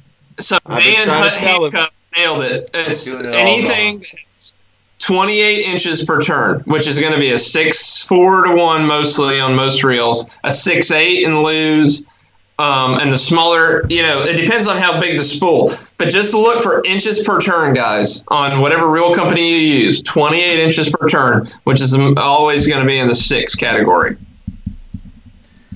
So what's cool about that, dude, you don't have to go too slow, you don't have to go too fast. It's just a steady, moderate retrieve. And you say, well, what about I want to take up line? That's what the length of the rod is for, to be able to take up the line. But it helps you stay in that zone, right? I appreciate your comments. I was busting Travis's chops for throwing all 8 5s to 1, and I'm like, what planet are you from, man? I get the concept, though. I do get your concept. And hey, dude, if it works for you, it works for you. I could never do it. He's a world-renowned angler in his own right. Smallmouth crush. He truly is, man. You can't argue with the results. Look at all the plaques on the back of his wall. I've only got like 4. I mean, I'm a world-renowned lure collector, but I'm not a world-renowned tournament fisherman. And I'm comfortable with that, man. But I can't do 8 to 5 for everything, dude. I don't know how you do it. So, Scrounge. All right. I'm learning. You want to zoom in, Travis? Yes, hold on. Yep. This is good shit, man. It is. All right. Scrounger is one hell of a bait. Go ahead. Oh, dude, that ain't no castaic on there. Is that thing a castaic? No, so I use 2 baits. This one is so old, it's like sticky. Like, it's bad. It looks like it. What is it? This one is a Scottsboro Tackle Sniper Shad. I gotcha. All right. This one's really good. But the most common one I'll use, so I like this one during other times of the year. For whatever reason, it works really good in spring and later in the fall. This is a Sniper Shad. It has a little bit more net, see how much that tail wiggles? Yeah. I'm reeling it a little faster in the summer. This is good for slow rolling. And I reel it faster, I let the jerky jig. It's so thin and tight. It's just sitting there. It literally looks like that. And what do shad look like in the water? They're just sitting there wiggling. They're just hauling ass. And the key is the bill, guys. So this one's holding, looks yellow. You can see it. But the bill has to be perfect. If it's not, it's going to roll. So the bad thing is sometimes there's really no company that's better than another. I like the new Katana ones. What's it called? Aaron Martin's. Katana. It's the Staggerhead. Can you spell the Staggerhead?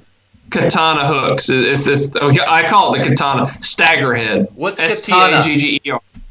It's the hook that's in it. How do you spell that? Here, I'm gonna grab one. Hang on. Okay. I'm taking notes here, Boheme, big time.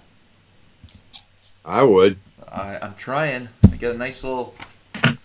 Well, you can always watch the show. Yeah, I again. don't watch my shit. You're like the actor that won't go to their movie. Yeah, there you go. I enjoy watching the show because I miss a lot. Let's see. Did we miss any questions? Frankie. Probably. Okay. Derek ain't scared. All right. So, yes, it's called the stagger head. Katana. Do they make them like 1/8 ounce and stuff like that? Yeah. So this is the big one. This is an ounce. Yeah. But the cool thing you're going to know is you're going to have to rig this up. So I think this is probably a cool time to rig one of these up, right? Let's do it. What do you think? You got full screen. Full screen. All right. So you take this out. Everything's separate in this. You have your bill. You have your hook and jig head. And then you're going to have your clip, which is where your line is going to tie to. It comes for 2. So, all right. Bill, it has where they cut it. You're gonna have to punch that out. Here's what your jig head looks like, and here's your clip. So for no one that's rigged this up, this is how you do it. Take your hook and they'll punch that thing out right there. We just punched it out. Now there's the hole. So these things are a bitch to rig if you don't know what you're doing. First, I mean, you kind of want to get it wet. So get some lead in you, bro. It's fine. We all done it. I'll suck on that thing.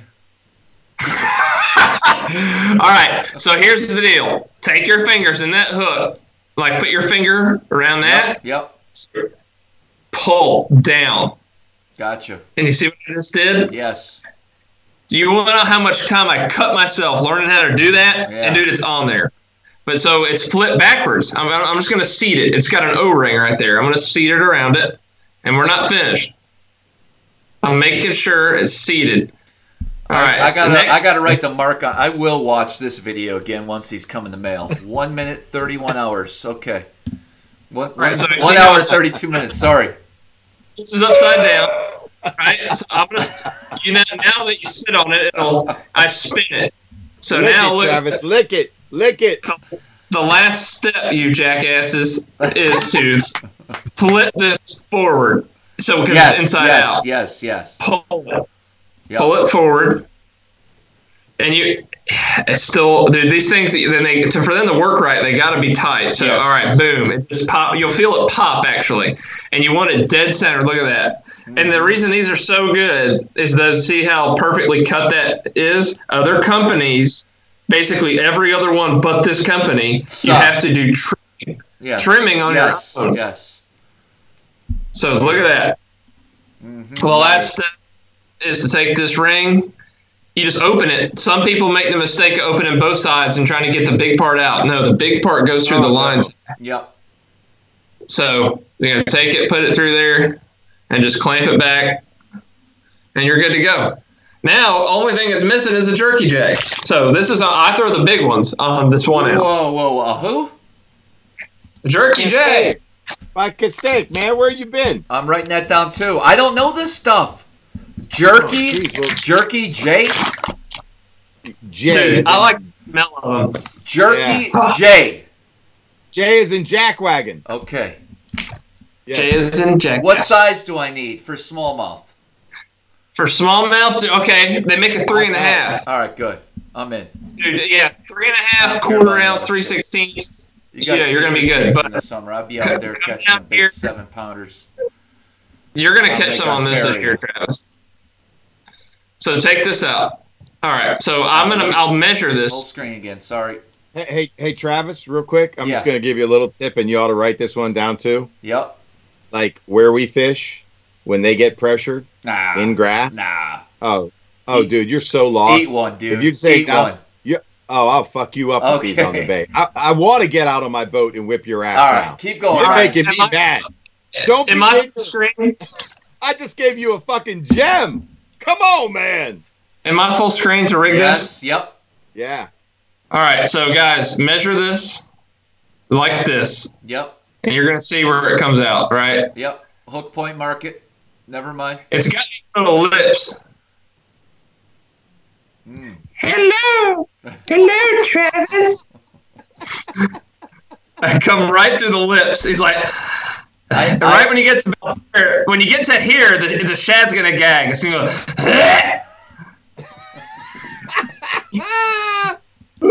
All right, and then now here's where it gets tricky, guys. Do not do this. Okay. Do not try to dig it like this. No. Flip that jerky J on its side. Come down the jerky J. Stay, and it keeps it easy to be dead center. Now it looks like that fish he's just all kind of messed up now, isn't he? Yep. All right, now here's the trick. When you get ready to rig it, then we flip the hook back over, and we're going to come out the back. Mother of God. I love it. Yeah. Dude. Wow. Shove that, baby. These things are thick. God bless. So, all right, maybe I will get into these bigger ones. Where would you throw that other than a ledge? Not the 1 ounce. Okay. Dude, a big vertical structure where big fish live. Yeah. So, dude, yeah, she's ready. Look at her. Dang, buddy. Yes. They bite that thing. Just let them and just keep reeling until you feel them load, and they go. Big rod. I throw a 7.8, even a 7.11 with this big one. All right, guys, listen. Down below, you're going to see a little help support the channel or help support Travis. Buy some of these jerky J's tonight. PayPal me /Travis Manson. Hey, Ryan, did they still make the jerky J's? Castaic? Yeah. Better. Yeah, absolutely. Why wouldn't they? You sure? Oh, yeah. I have a little relationship with them. Okay, good. I just want to make sure they're still pumping them out, man. Yeah. By the time I do this tomorrow, everybody that watches this is going to have – it's going to be sold out on Tackle Warehouse. Yeah, you might struggle. So let's talk about different size scroungers for which applications. You got the 1 ounce, which you just talked about. What else you got? I'm just making them. Oh, yeah. I got it perfect now. You know, you got it perfect. So when the lip, he's like gagging on it. You see, he's eating that freaking ball head right there, dude. He's eating that ball head. Oh, you know I would paint that head. Anthony said, you're going to paint that head. You're damn right, man. I might throw a little. All right, here's where I know. I wouldn't do it. I'm just going to tell you right now, because you want to, lead is almost elusive, like it's an illusion, right? Like it's either silver, it blends in, but you really just want to keep in that shad profile. Right on. Like you don't want them looking here. You want them looking here. Focus. What color is that one? This one I think is like, let me see, blue shad. That's like my go-to. And then they have green shad. We get real crazy. Go to green shad. Blue shad, Travis, write that down. Blue shad. Yes. That's the color you want. All right, blue Don't shad. waste your money on green shad. Just green shad's good too. I was going to say, we get crazy. Blue and green, that's my 2 colors. Blue shad and green shad. Let's talk about head sizes other than the 1 ounce for lead fishing. Can I, real quick, I want to let people know that I am in the scrounger game, okay? I do use it for smallmouth, but I use the Aaron Martin's, the old school one. What was it? Before? I have a bunch. Shaky fish is what. And Aaron strike. Aaron actually taught me this trick. So here's just a standard fluke that he loves to throw on it, okay? But he rigs it upside down on the scrounger, okay? Correct. He'll even go as crazy as trimming a little bit of plastic, right? And I've seen them. We were at that tackle store right by your boat ramp, Ryan, where Aaron was in there taking these Zoom baits out of the bags.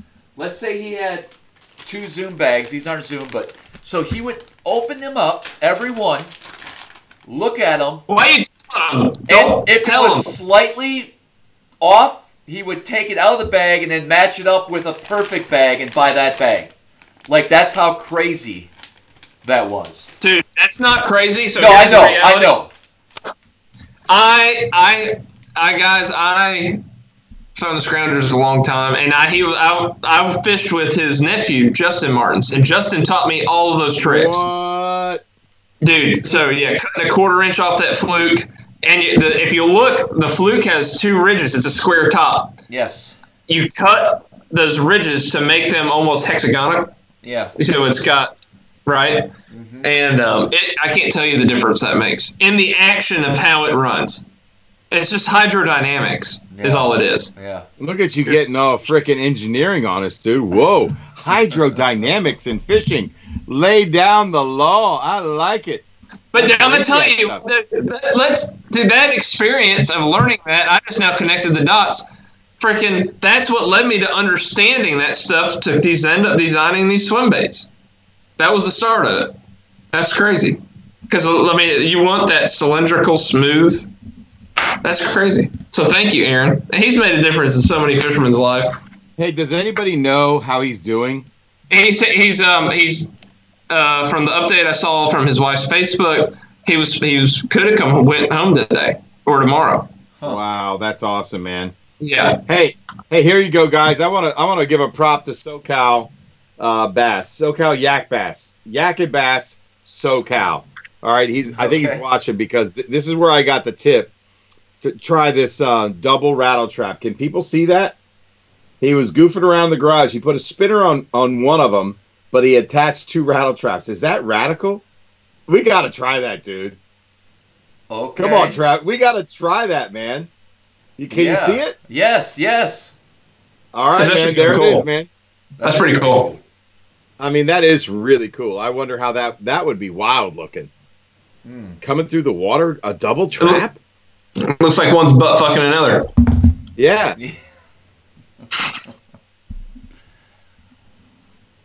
Yes. Hey, do you think there's a world record smallmouth below one of those dams? Abso-freaking-lutely. Yes. All right, cool, man. And then, hey, Travis. Yeah. There's a question from a viewer, Chris Flay. Mm-hmm. Do you think true bass swim baits would work for giant browns on Ontario? Yes. The answer is yeah. I have guys that catch them up there on them. Mm-hmm. All right, there you go. Big giant swim baits are underrated for big smallies. So, no question about it. Glides. So at Champlain last year, something that was secret the guys were doing were throwing the 4.5 and 5.5 inch swim bait on a half-ounce head over, like these 12 and 18 foot places, like on blow-throughs. Mm-hmm. Just like we were doing Guntersville, but it had to be Citron. And they were wrecking. They caught so many 20-pound bags on those swim baits on Champlain. Crazy. Yeah, crazy. And another one they were catching on was the Scottsboro tackle as well. Yeah. Wow. I was upset that I didn't figure that out. But, I mean, I had a good tournament. I mean, I had a chance at a top 10 there. Does that kind of blow you away? You, own a swim bait company and you overlooked it for that? No, because, man, I know where my strength in it is. Fair enough. My strength traveling is actually probably figuring them out quicker shallow. I know I can figure them out quicker shallow, but I'm learning to balance. So the reason I struggled this year is I'm blending my offshore strength with my shallow game. This year I'm trying more to find my offshore. Because when you're doing that, you know that you're trying to find the mother lode. Yeah, right. That's how you win tournaments. There's a lot of tournaments that get won. If you're not going to win it deep or offshore on a spot like that, you're going to win it fishing from the hip, and you're going to have to be in the right area. The only bad thing is when you spend so much time looking deep. I've been spending about half my practice the first 3 events. I haven't been able to dial it in with the changing conditions. I haven't seen enough of the lake to tie all the dots together. So, but that being all said, I still had my opportunities. I just didn't put them in the boat. Yeah. So, yes. The more I refine this whatever strategy or experience I get on tour, I think I'll do better. But it's funny, for a freshman year, I just had to fish what I knew. But this year, because I have more experience, I'm trying to branch out. And you see, I think that's what a lot of people go through their second year, even third year on tour, is that growth period where you struggle. Right on. And then once you break through, like John Cobb, I was talking to him. He was about to quit. Look at how many guys are about to freaking quit, and then it clicks, right? John Cox was about to quit. The Tin Man was about to quit. Wow. I quit my sophomore year. I was a dropout, bro. Travis quit. Why'd you quit, Travis? Cash money, Holmes. Money. Hey, I don't know, man. It doesn't work out for the reality is the attrition rate in fishing is very high. Yeah. But here's the reality though. Just because you didn't fish the elites, you still dominated at semi-pro level, and made a lot of money that way. So just because you drop out of the top tier elite series does not mean you're a bad fisherman. It just means you might have had a bad year or a bad few years. Like to get back there. I think you could do it if you stop throwing 8-to-1s and everything. Hey, I think I wrote it down somewhere in here. I know. I trust you. Travis has been a sponge the past few years. I have to give him props. He's been coming down and learning the ways of the southern fisheries. And he did this year was night and day difference. And the fishing was tougher, but he still caught a ton of fish. And he even went out there by himself and caught some really good smallmouth, some damn 6-pounders.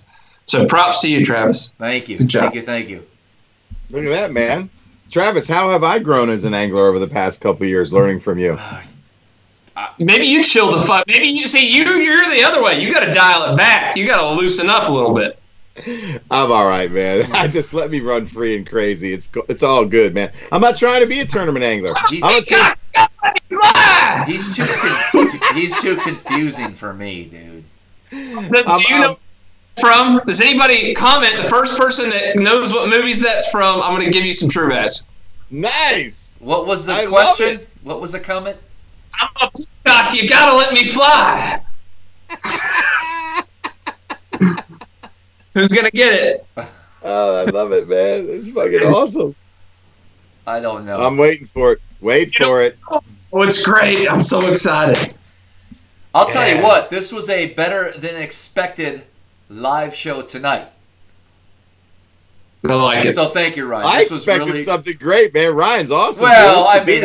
Lights up the screen, man. It was a good one. Dude, it was a good one. He's talking hydrodynamics. We're breaking it down. We're doing hook tips. I mean, it's line size, gear ratio, colors, rigging, setup, hook setting. Yes. I mean, are you kidding me? You took notes tonight? I know. Shane, Pervs, got it. The other guys. Someone said the cop movie, the Mark Wahlberg movie. So Shane Purrs, have him send you a message and get in contact with me, and I'll hook him up. Oh, jeez, I gotta be the middleman again. Well, Shane Purrs, you know what? Message me. Yeah. Bass guy. This is my Instagram, guys. Slide my DMs, and I'll hook y'all up. Because listen, we did an auction like 2 weeks ago, and the dude probably still hasn't gotten his chatterbait from Eric. So I'm just saying. No, dude, he got it today, dude. Okay. He got it today, dude. Yeah, Thursday. Oh, tomorrow. All right. No, you're getting yours tomorrow. He already got his. Hey, I want Daniel. Yeah. Absolutely. Travis, we've had a good time every time I've been on with you. First time was your hotel room. Yes. Oh man. Hey, on ledge fishing, how do you approach the ledge? Shallow to deep or deep to shallow? First, I'm going to point my boat right at the ledge. So parallel. No, and I'm going to drive to the ledge. Drive to the ledge. And then when I get to the ledge, I drop my trolling motor. Fair enough. It's really not a science to that, guys. I tell you all that. Go ahead. Time out. So when I'm ledge fishing for smallmouth, visibly seeing him come up in a 4-foot ledge, 20 feet to my left, 4 foot up here, I'm going to get my boat up shallow, bring those fish up to me. That way, when they follow or chase another smallmouth I'm fighting, now I got 3 or 4 that are up shallow, and I can pick them off, where if I pull them off, they're gone into the deep. Roam. Just saying. Correct. I mean, I'm joking when I say ledge fit, like comparing the two to what you do. No, it is. That's a ledge. That's a drop. Any drop off. This is a ledge. Yeah. I mean, it's just, you have a Tennessee River ledge, which is, but they're all ledges. They're drop offs. A ledge is a drop off. So there's a lot of, you could write, dude. I could write. You could write like 2 chapters on ledge fishing in theory about how it's set up. You really could. But I say all that to say, in the end, it doesn't freaking matter to catch them. There might be certain ways to catch them longer than others, like what Travis is talking about. Mm-hmm. But I think each person needs to get out there and experiment for themselves. I want you to go learn. Try what Travis talked about. But I tell everyone is fish a circle around the fish, and then you'll learn what you need to do. Great idea. I like it. Mm-hmm. Now we're all reading the comments. I know. Let me before we wrap this up. So if you use Smallmouth Crush, you'll get 28% off your True Bass swim bait order. That goes for the heads. That goes for the baits. Anything and everything that's on the. And your hats are pretty cool. Right. Are your hats for sale on there as well? True Bass, baby. Yeah. We got to get some more hats in. They will be for sale. So hang on. The code's good for the year, guys. There you go. Yes. So hang on, check back. Intermittently, we're going to have a lot of cool. I'm going to have stickers, guys. I know you love freaking stickers. Get you some stickers. We'll get you some hats. And we'll keep them up to date as we come on here and do more of these. Yeah. And then, Ryan, you could just DM me and Travis for our code later. Sure. Actually, no, to be fair, what tournament was it? Cumberland. I was heading down to Cumberland last fall, and I called up Ryan. I said, "Yo, I need to get some more of these swim baits and heads." He gave me a code. It was pretty freaking legit. So I got that secret code. I don't know what it is anymore, but it was good. It was good. I made it. It was definitely an inside joke to Travis. Yes, I remember. It was. All right, what's the code again? It's on my screen, guys. Just Smallmouth Crush. My name. Is the code. Yeah. Smallmouth Crush, all lowercase. All lowercase. Yeah, all lowercase. Mm-hmm. Yeah. Man, anything else? Man. Oh, my God. You kidding me? If you guys are watching, you can get this. This is a new item. This is a Frankenspin. But, sorry, that's the original name. Now it's the BA Spinner by True Bass. It is basically an Alabama rig spinnerbait. It's got 4 arms. Hold on. This one's broken. I'm going to show you a good one. I had to reach across the table. Ugh. That reminds me. I'm sorry. Go ahead. Keep going.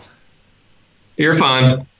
You guys see how it's got the blades on each side? Speaking of ledge fishing, this was a secret now let out of the bag for years. We made a lot of money on this, and now we're selling it almost reluctantly. But we can only make them so fast, so when we sell what we have, they're gone. So get them while you can while we have them. I think we just got 300 in, but Tackle Warehouse is about to start carrying them as well. You let this thing hit the bottom. This is 1.25 ounces. You put a grub on the back. Like, this one's so old. Like, look at my grub. It's black. But it used to be white. And this one's arm is broken off. If that tells you anything. Dude, when they eat this thing, it looks like this. Like, and their wires are just, it's amazing. Crazy, man. Crazy. Really? What kind of trailer do you throw in there? What's that trailer? It looks like a rockfish grub. You can throw a Kitech. You can put a True Bass on there, but you will have to super glue the swim bait. I'll put a True Bass when I'm wanting it to run shallower, so I wouldn't create more lift. But if I'm throwing it deep, I put a grub. No resistance, right? So, but it's got a really nice hook in it. Man, this thing just catches their ass. Let it hit the bottom and just crawl it. Reel it as slow as you can. Is 1 ounce the only size because you're ledge fishing with that, or do you? This is 1/4, yeah, and you got to have the weight to keep it down there. This was made for ledge fishing, but we do have some smaller sizes coming out here. Towards the end. Could I catch a smallmouth on that? Dude, yeah. Dude, why think about not? One of the spinnerbaits. Yes. Huh. I would love to see what someone could do that knew what they were doing with like when the spinnerbait's on them north. Yeah. Huh. Travis's head is going. You just boom. Spinner. You thought I was confusing you. Now you're going to have to get scroungers and swim baits. What does wampum? What does wampum mean? Wampum? Yeah. Do you know? Isn't it an Indian word? Like for shit? So Will from Gajo wanted to make a trade, his spirit shads for your swim baits, because a lot of times Native Americans like to trade instead of using, federal currency, things like that. So Will mentioned that, and I wrote back, I go, you cheap ass, go buy some. I had to throw that in there.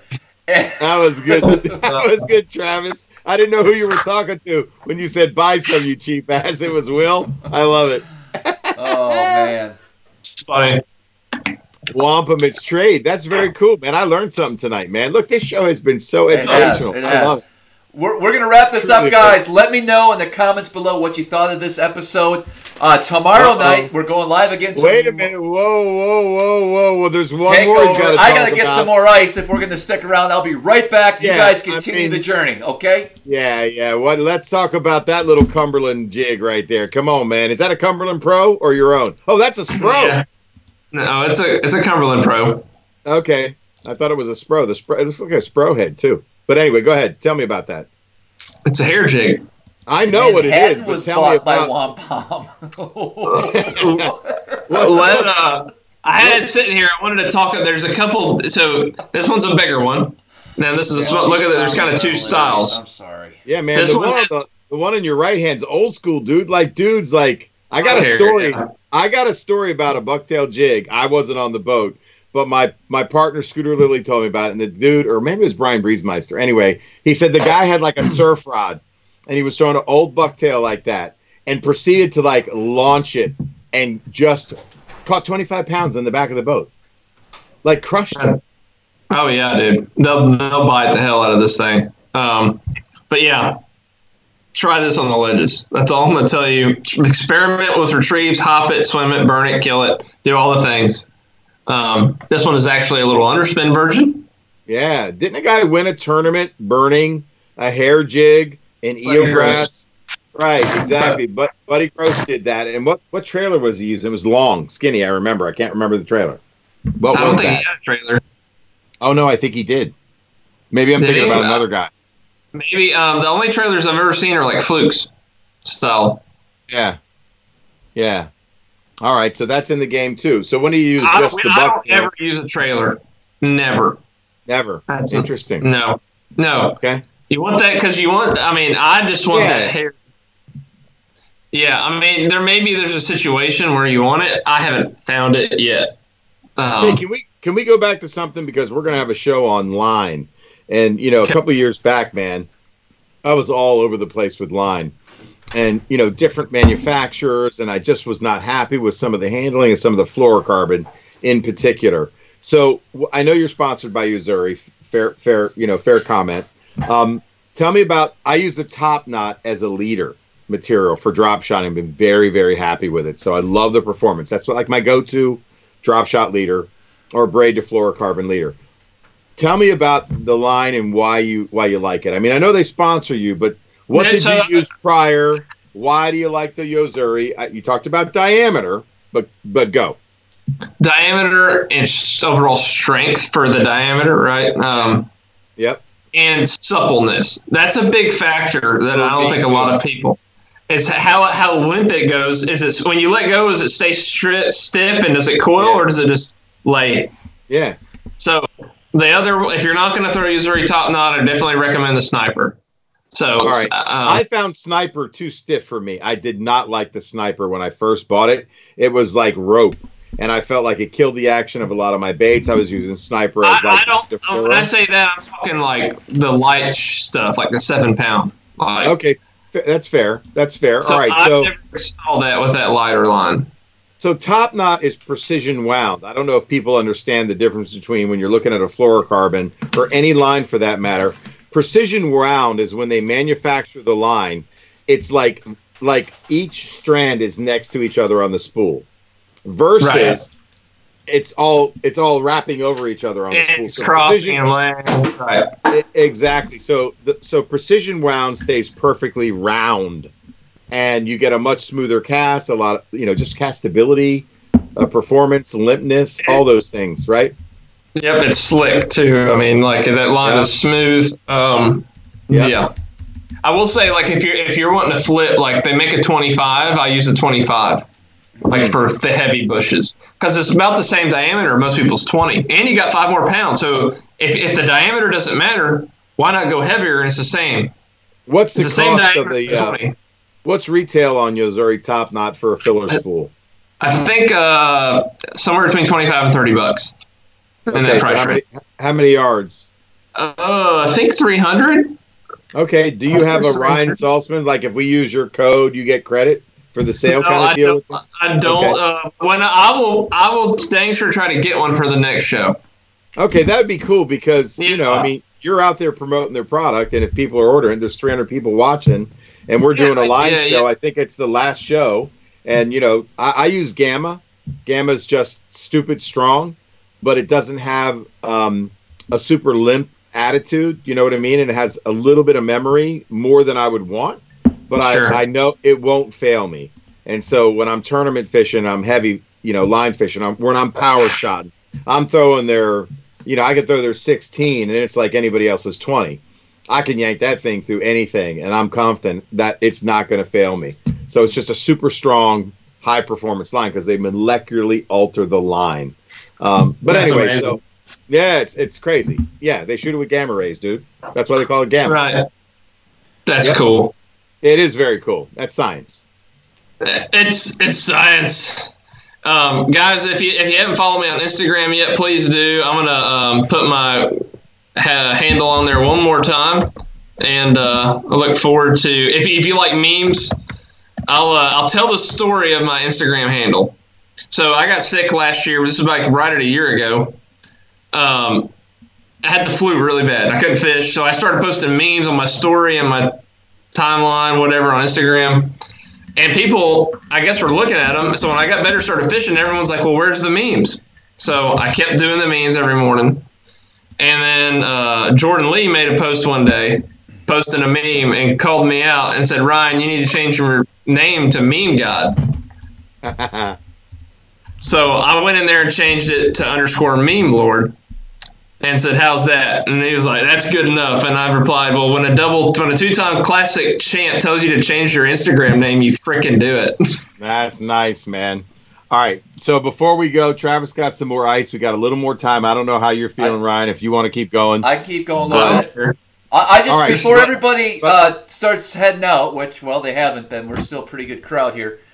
I just want to. You ended the show. I kept it going. The 3 things I've came away with here: the spicy beaver, takeaway, jerky J, takeaway 2. I gotta get my hands on that spinnerbait.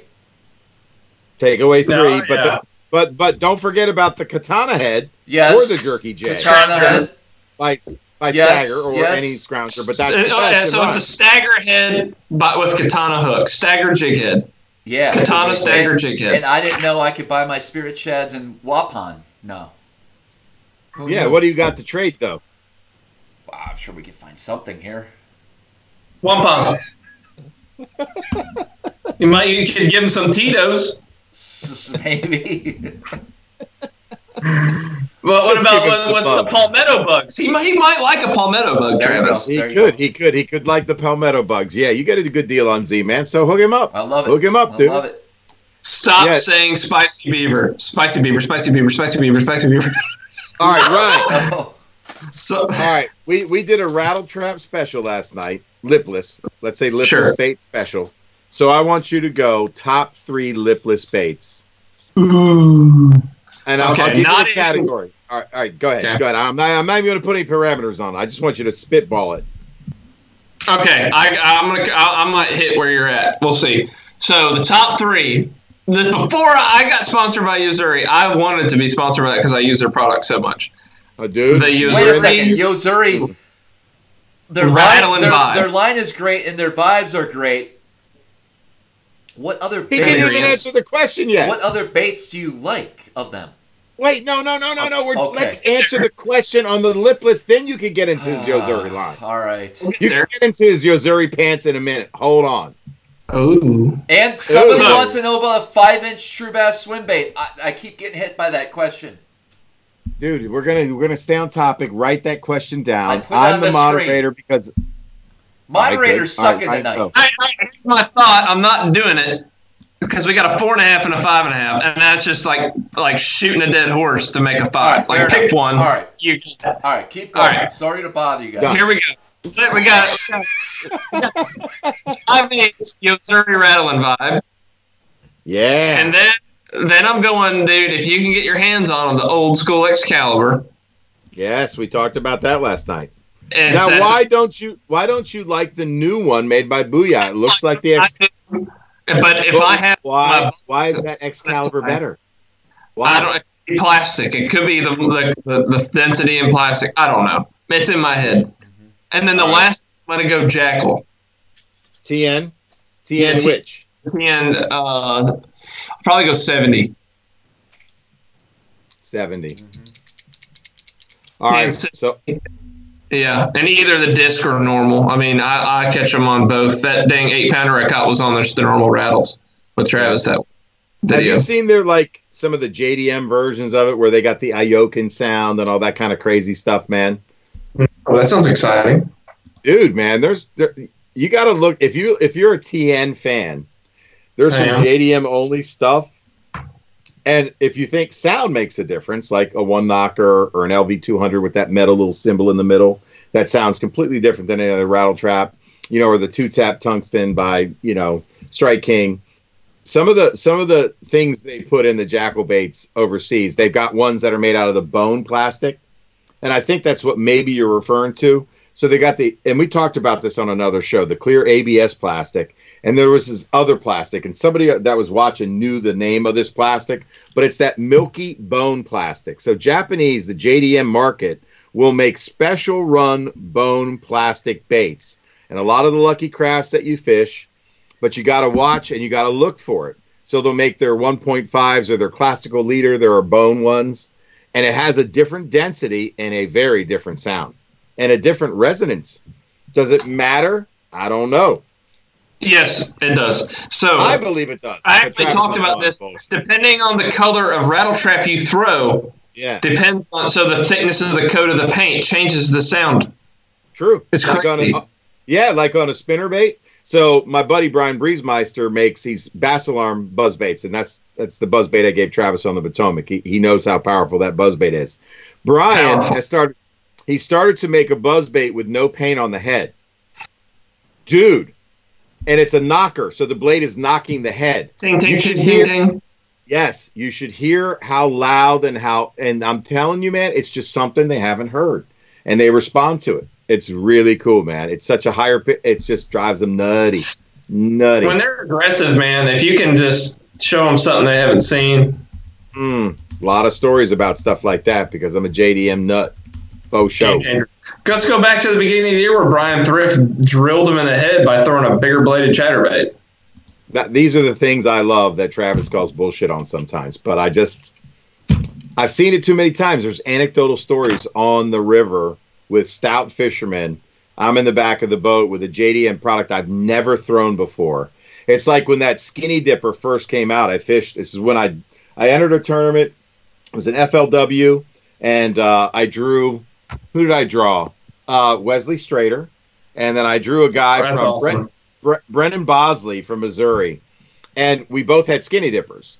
And I'm like, holy shit. They were just eating it like they'd never seen it.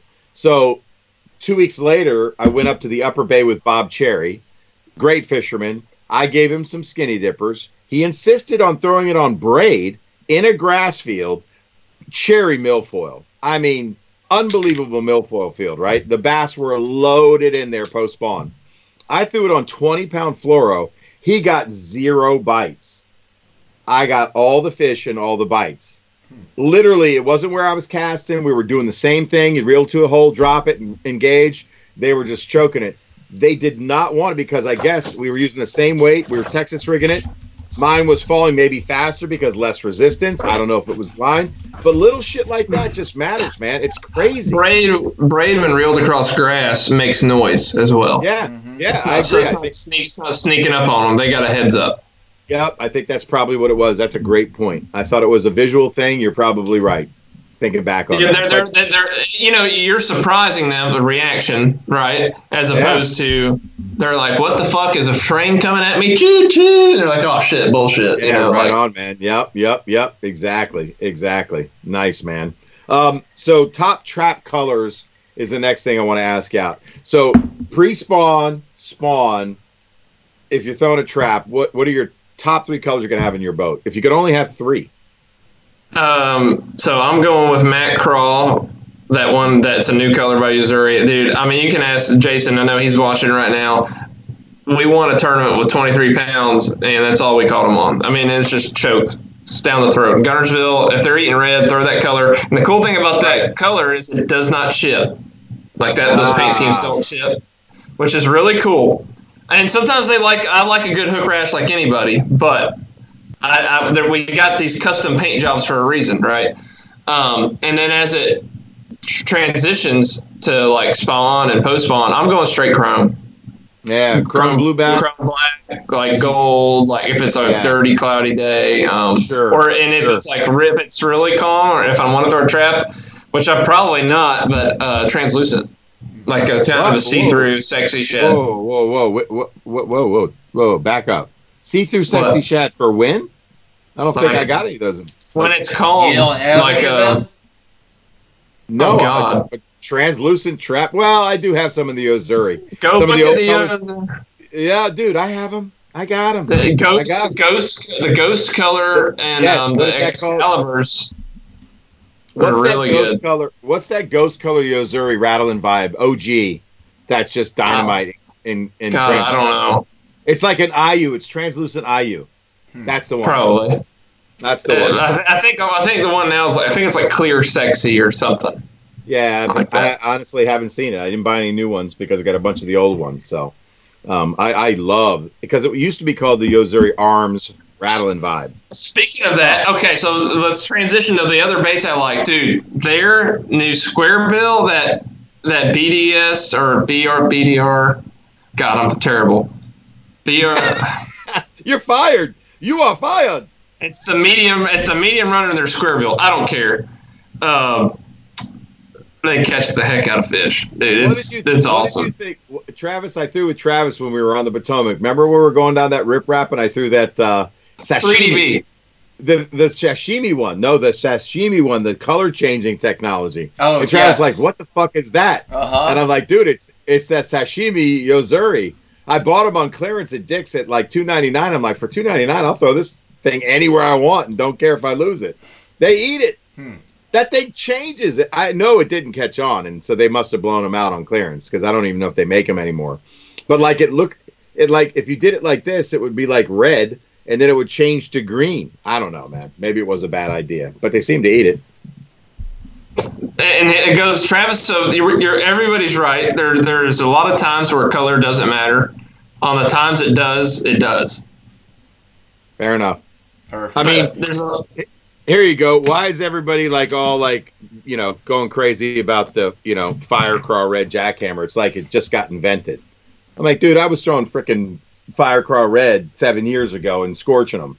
There's nothing new about it, but there is something to that color that bass respond to. And, early spring. Is True Bass going to come out with a color like that? Oh, so we tried this year. It turned out more morning dawnish. Which is cool. Like that. It's a morning dawn swim bait. It's pink. You love morning dawn. We don't talk about that. No, I'm kidding. Of course I do. Oh, I love the morning dawn in the morning. Yeah, man. But I wouldn't mind having that just blood red. Blood red swim bait. Blood red swim bait, man. Yeah, they got some glide baits in that crazy blood red. Yeah, but I would use it on chatterbait. Yeah, as a trailer. Yeah. There you go. You mean something like that in Z-Man? What? Something like that. But so what we're really good here, what we do really well at True Bass is knowing where we can compete. Yeah, man. So true. I wanted something when I made that. So there's a trap color. I'm sorry, I keep yawning. I love the show. I'm just freaking tired, but keep going. It's lime. That's cool. What's going on, Iron Man? I don't know, dude. Are you coming down with the virus? No, I'm good. Let's go. Let's keep going. Let's go. Come on, man. Smoke a cigarette, get some caffeine, get a coffee. That's it. Yes. Oh shit. So there's a color. There's a color in the old Excaliburs. It was the second most popular red color. It's that one with the purple back and the red, and it's like pinkish purple. Royal Shad. Right yes. Here. Hold on. You're talking about this one? No. Oh no, I know what you're talking about. It's Royal something though, I think. Royal Pink. I know what you're talking about. I've seen it. Yeah, that's my buddy's Matt Carter's favorite color guiding on Gunnersville. But anyways, really, I wanted that kind of color because no one made that color for a trailer. Or you could do it as like put it on a Freedom head and put the strength chain flipping hook and put your swim bait on the Freedom head chatterbait, which is what I do a lot with the shad colors, and I catch a lot of fish doing it. Yeah. When are we going down there, Eric? When are we making the trip to Alabama? We got to. We got to, man. We got to. What's the best? I'm so stoked for that, man. Stoked. When are we coming? What's the best, typically like the 2-week range for ledge fishing when it's hot? Oh my God, I have an idea. Don't let me forget. Okay. I've got an idea. Look, I'm doing this thing right here, and we're going to film it. Ryan's going to be involved. This is going to be, and I might just pop up with some sponsor money. Okay. Look at Ryan. Ryan went like this. He was going, what the hell? And then he went, sponsor money. What do we got? This is okay. Listen, guys. Listen. This is straight up, dude. Yes. I have been dreaming about this. I told you about my idea a year ago. And I said, I am going to personally, and I don't know who's coming along for the ride. I hope it's a bunch of people. It's going to be the YOLO Bass Trip. It's you only live once. I'm going to every legendary lake in America. We're going to film it. We're going to engage with the top people on those fisheries. Ryan, you are the man. You're the Alabama Hammer. I love when you're on the show. You got game. You're an educator. You know your shit. Travis, SMC, I'm here. I'm the assistant. Call me whatever you want. I don't give a damn. We are going on the YOLO Bass Trip tour. I'm down. Hey, that actually has a lot of potential for a cool TV show. And here's what I think: it needs to be on Netflix. So yes. And it needs to go on Netflix. I got goosebumps. Dude, there's two dimensions of this, right? One is just filming for fun, and we're out there fishing for fun. And the other idea I have is where I actually get back in a boat, or I'm a co, and it's called The Rookie. And I'm the rookie, so the rookie travels with the pros, and we're in an RV. We're in an RV, we got crews, we got sponsors, and we are doing it, man. And you're going to see me flip out because I'm probably going to spin out at some point. Hey, I have an idea. This would be cool. What if we have the Ryan Salzman challenge, but where instead of me like cheating to win every time, like I'll just lose to you. Me? And we can just anyone. We can fish against each other, and I'll just let you beat me. That'd be good. I'd like that. Sure. I'd like that. I'd like that. I'm so used to fishing on the back of a boat. Is this blowing your mind, Travis? No. This is the YOLO Bass Tour, dude. Okay, nobody's done it. Let's do it. Look, time out. I got ideas. I can't even talk about them on the air. We're gonna have a moment after this live show ends. Oh man, we talked for 2 hours after last night's show. Man, that's my tired, man. Man, I got things spinning in my head. My head is blowing up right now. I don't know what to do with it all. You broke them. We broke them. Dude, we're taking legendary tackle on the road. We're going to explore new techniques. We're going to throw some crazy shit. Yeah, we can fall back on the stuff we know that works. As part of the show, there's going to be a 5 to 10 minute piece of this whatever 45-minute Netflix show that we're going to have. Yeah. Of where we find the local tackle stores and dive in them and find the juice. Oh, dude, I'm so into that, man. That's my game, man. Netflix would work, but we're gonna find somebody. No, I think we would be the first. Yes. Dude, there's no Netflix bass fishing outdoor like documentary like Tiger King shit. Like I want to be the meme lord. I ain't watching Tiger Hey, Yak King. and Bass SoCal, we are doing YOLO West, baby. I got family on the West Coast. We are rolling, man. This thing's rolling. I'm doing it. I don't give a damn. Okay. You only live once. And Travis tells me I got 7 years left because I've gotten the vaccine. So I got 7 more spawns before I'm a goner, Ryan. I'm getting on the road. I've already told my business partner, lights out, man. Who's coming along for this ride? I'm stoked. Are you stoked, Travis? Yes. We're He's doing so the legendary. But someone had a Tom Don said this is Smallmouth Crush Road Show. Oh, it could just be the Smallmouth Crush Show. This ain't the Smallmouth Crush YOLO Tour. Maybe it is when we go up north. This is the YOLO Bass Tour. I'm busting out, man. I got to go. All right. We'll do it. YOLO Bass Tour. Whew. Boom. YOLO. Man, Travis is getting hot. He's getting hot under the collar. We need sponsor money coming in. Who can we think about? Who can we get to do this, man? I'm telling you, man. Ryan, look, Ryan, you got game. Travis has got game. I think I got a little game. I'm a bait hound. I can fish a little bit. I'm thinking Big Red, Charmin, and and Toys R Us. Yes. It's been out of business, right? Now we're going overseas. So. Sean wants to take us overseas. Taiwan. Well, I might not be able to make that tour, but domestically, because you're scared. You're scared. No, dude, no. It's not about that, man. No, you don't understand, man. I'm only interested. This is my concept. I'm not trying to be selfish. I'm just trying to tell you what I want to do. Can we go to Canada? This is what I want to do. Yeah, I would love to go across the border, man. I got a passport. Let's roll. All right. Yeah, man, we'll go north, eh? Hell yeah, dude. I want to plan this thing out. You ever see the Japanese fishing videos where they're in this little boat that might be 2 feet wide, and they're throwing these freaking top waters, and there's this fish that just annihilates whatever they're throwing, and they lose half of them, but they're like, and then it gets off. Dude, I watch those videos all the time. How about the guy? How about the guy Madness? Hey, this is kind of that big old fucking wild lures, man. Yes. And he does the figure 8 on the musky thing. You guys do realize. Let me explain a few things. You guys do realize that the economy is in financial collapse right now, so sponsorships are going to be hard to come by. I had to cancel all my guide trips for this month. Ryan hasn't cashed a check in the FL Delaware Tour since 2019. Okay, so I mean, people are struggling here, bro. Yeah, that's why we're gonna have a TV show to make money. Oh. Okay, look, I didn't say we were launching it this summer, man. Okay, fine.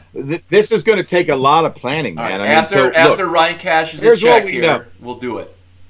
Look, I'll sleep on the dog hair couch. You can get a hotel. I don't mind staying with Ryan, all right? I ain't scared, bro. I ain't scared. You're finicky. I'll put a bunk bed in there for you bastards, all right? No, he did. Hey. He did offer me I'm on the bottom. He did offer me his bed, but I'm like, that's weird. I don't want to sleep in your personal bed. I'll take the couch. But I didn't know that a lot of the issues you got. I didn't know that Frankie and the 2 cats were going to sleep on my lap that night as well. I love it, man. I'm happy. I had a Beast Coast sweat hoodie on, all black. I had black sweatpants on, and I woke up, dude, at 4:30 in the morning, and I'm like, what is this?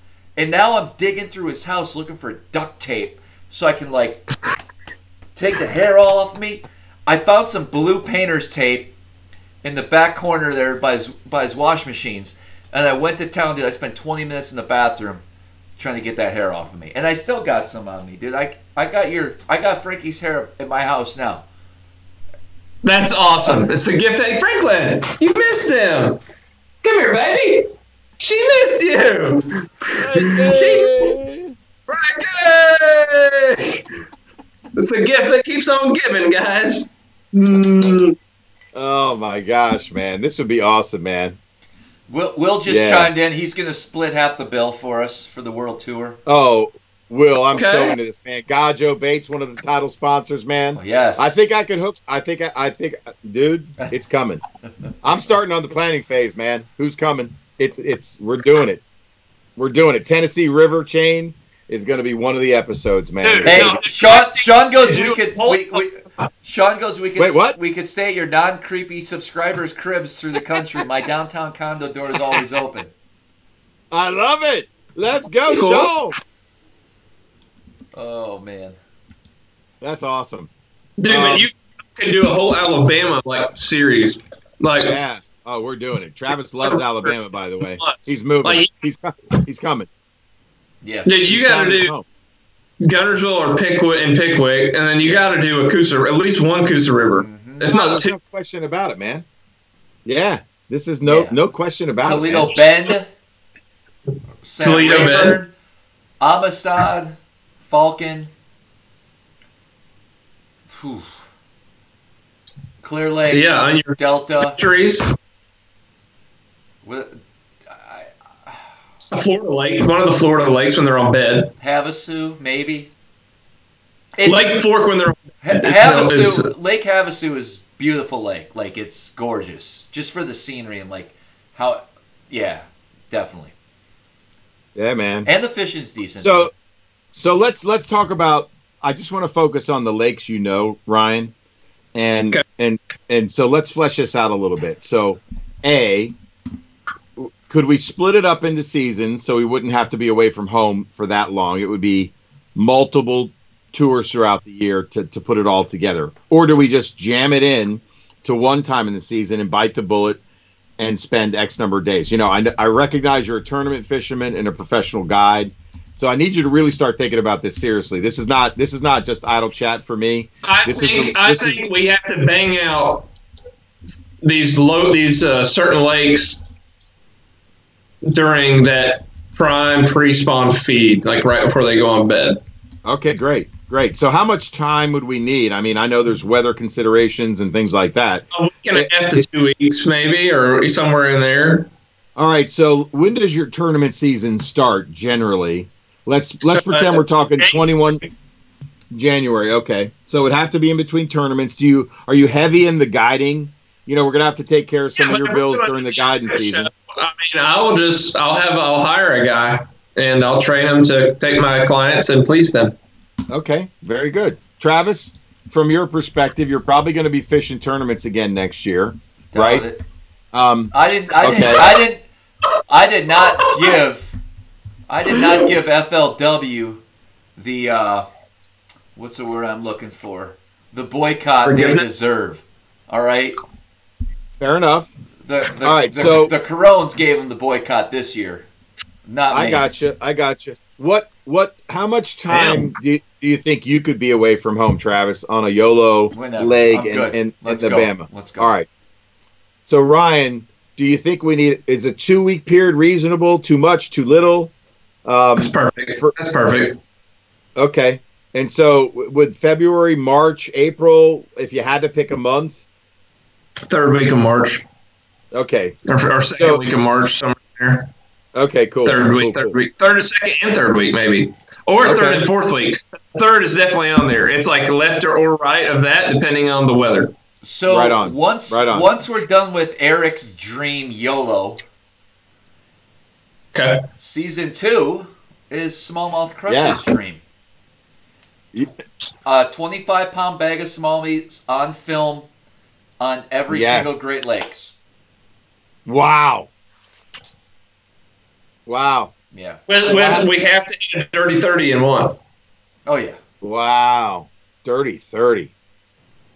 Do I have to go out in 6-foot waves to do it, Travis? You might have to. You'll be. I don't know if I'm going to be the guy for that, man.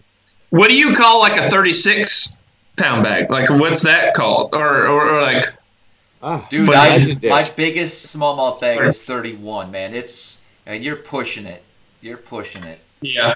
I didn't. Yeah, you're right. So, I mean, I think honestly, it's not that 1 year, dude. I mean, God dang it! If I had tried harder, because it was a guide trip, we probably could have had 34 pounds. Wow. I mean, we had 32 and change, but we were catching so many sick. Like, I could see you having all 6.5s.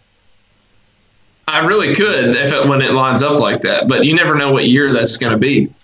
I mean, those are just godsends. Like when that was happening, know what was But happening. I mean, I'll be straight up with you guys. I have had maybe 3 days last summer on Lake Ontario where I had bags over 30 pounds. So it That's happened. crazy, man. One was just with my dad, and we were messing around. Like and it's hard to get all that, I gotta put that on my little list here. I'm having you need issues. to write that down, no, man. I'm having issues. I gotta invest in a better camera here. All right, you don't want to hear my struggle, Eric, or you just want to? No, What's your struggle? My point is, I'm having a lot of wind issues with my cameras lately.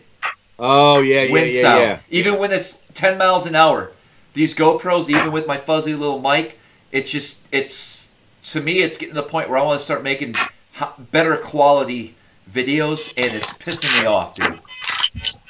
Wait a minute. What? Can you guys hear that? What is that? That's the Edmund Fitzgerald, bro. Why do we always gotta bring that up? Every episode.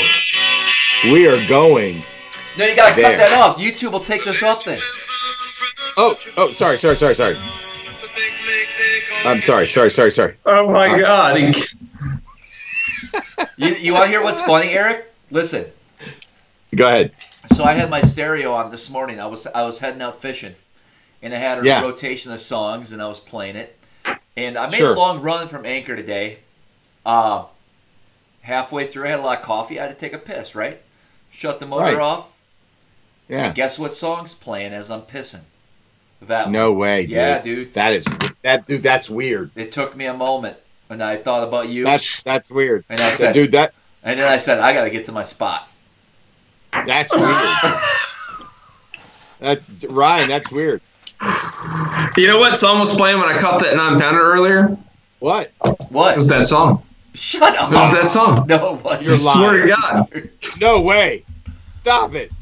Swear. Freak it out. Oh, Travis, that's freaking weird. What? No, it wasn't. Synchronicity, dude. No, who plays the Edmund Fitzgerald song when they're fishing? Dude, it was on the Shopify or Spotify. It was not. Apparently you do, and Ryan, too. It was recommended.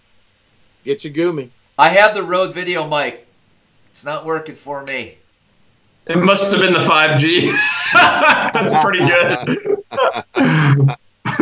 Dude, have you seen that shit? People it's like in hazmat suits. Like when you get near them, it's so much radiation coming off those things. We can't talk about that with Eric on the show. That's something you guys need to know. We can no longer discuss issues like that.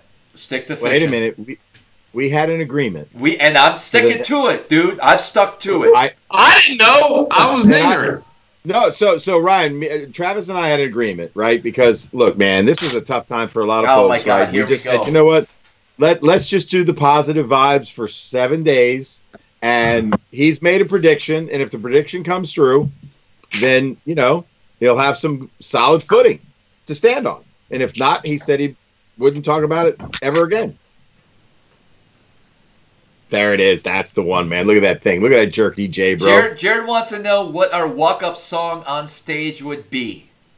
Let's hear it. The Edmund Fitzgerald, man. The Edmund Fitzgerald. My God.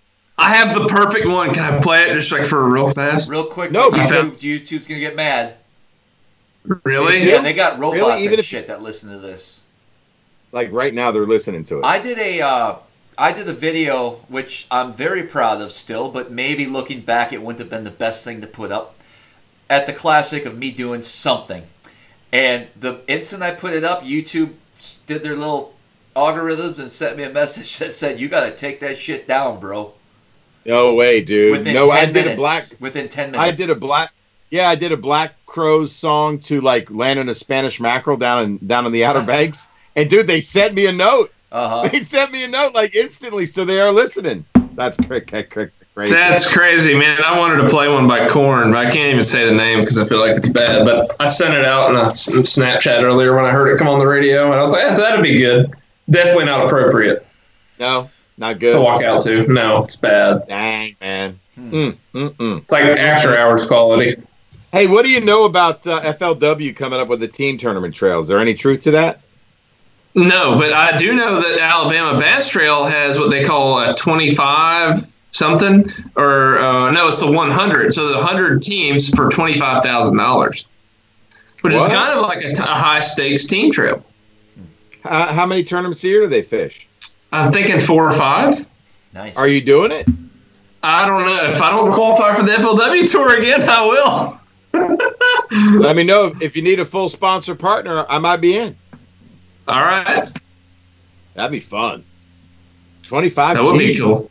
25. That's what I'm talking about. 25 biggins. Gotta catch biggins. Biggin. Jaint sauce. Oh, Jaints. Just give credit to the artist. Sean Lai says, just give credit to the artist. Sean's got all the what's it answers. Called? Yes. Maybe. I think it's. Yeah. Excuse yourself. Excuse me. How about that? Y'all can hear that? I think the mic's pretty good. Yeah, we heard you chomping on your Fritos earlier, too. Yeah, we got some comments on that. Man. All right, so we're still pushing 300 viewers. By tomorrow, we'll be at 2,000. And we're 2 hours and 35 minutes in, so you guys let me know. Wow. Tomorrow's show is all about our favorite finesse plastics when you really have to get finessey with the fish. And I have no idea what I'm going to talk about, but I got all day tomorrow to figure it out. So I got a few lined up right here, man. Okay. I'm stoked. Hey Ryan, I showed this last night. What do you think about a single hook on the back of a trap? I got a lot of comments last night, and as I started to rewatch the show, people love it. Well, the question I'm going to pose to everyone is, will the fish love it? And will you hook the fish? No, love it, like as in they use it and catch them and do it. Not on a trap per se, but on a lot of different baits. You're not sold, I can tell. Now, you like a single hook on a swim bait. Why wouldn't you like it on a trap? Would it hook them as good? Now, you got the treble on the base, right? So if they're really choking the bait, that hook, I'd probably put an EWG rather than a round bend. But this one's just kind of like that assurance hook. And I don't fish a treble hook on a buzz bait. That hook's too small and for any reasoning to be smart to do that. Why not a bigger hook? Why wouldn't you want 3 little hooks as opposed to 1 little hook? I don't know, man. I just less hang-ups, less grass snatching. If I'm cover cranking, I don't know. If I can gaff them with that's the reasoning behind it. But you have to think risk reward, right? And everything you do, you're going to give up so many hookups by throwing that. Yeah, but treble hook baits, I lose them a lot on trebles, man. Well, then you're not going to think about the mitt fish. You're never even going to hook because you had 1 hook on it. Well, no, there's 3 hooks on the bottom and only 1 hook on the back. Sure, but what about when they're nipping it? I can't tell you how many giants I've caught, but just one time. Fair enough. Opinions vary. Fair. I was just seeking opinion, man. I love it. But this is coming from some. I throw a trap legit a quarter of the year down here. Oh wow. I've seen the majority of your hookups are some kind of slap. And that's why we get these upgraded trebles to hopefully catch them. Oh, what's your favorite treble? What's your favorite treble? Brand. Triple grip. Yeah. Really? If they're choking or the owner's Stinger ST36. Great hooks. That one too is really good as well. A-Mart, yeah, man, it's a bad man pajama. I'm big on jerk baits with that one and top waters. That's the O'Shaughnessy bend for those that are watching. Dropping the knowledge, man. Boom. Who knew? Holding power, baby. Yes. Well. Wow. Maybe we should save some knowledge for tomorrow on the finesse tactics. Where do we man, that's going to be a good one, man. There's just so much. Where do you even start? I'm so unprepared for that one. Levi, I can't do it anymore.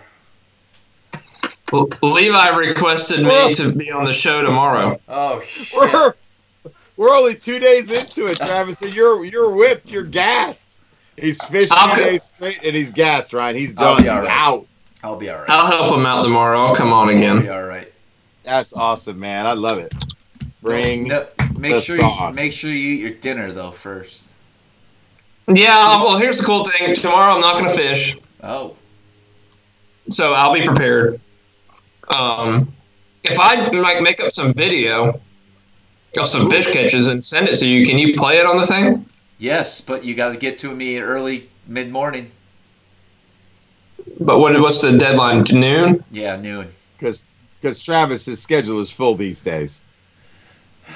Prepping for tournaments, prepping for guiding. I have I got a mess in here I got to deal with. He's always organizing. Travis, notes, every time I talk to, what's that say? Every time I talk to Travis during the day, he goes, I go, what are you doing, man? $47, $7. Travis goes, I go, what are you doing, dude? He goes, I'm organizing tackle. That's what I do, bro. I organize.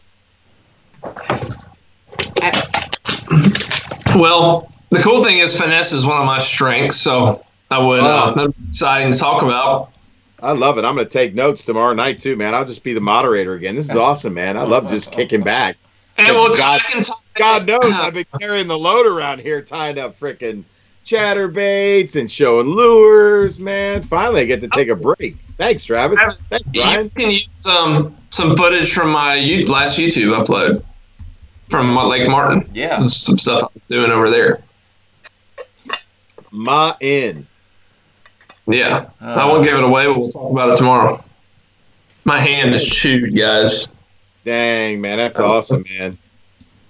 Hey, True Bass. Sean Lai giving a shout out to your beanie, Ryan. He says the True Bass beanie is the only non-toboggan beanie that fits his fat head. I like it. 7.5. I need one of them, man. I'm going to order up some stuff. Get on We'll get you Travis special code. DM me up, baby.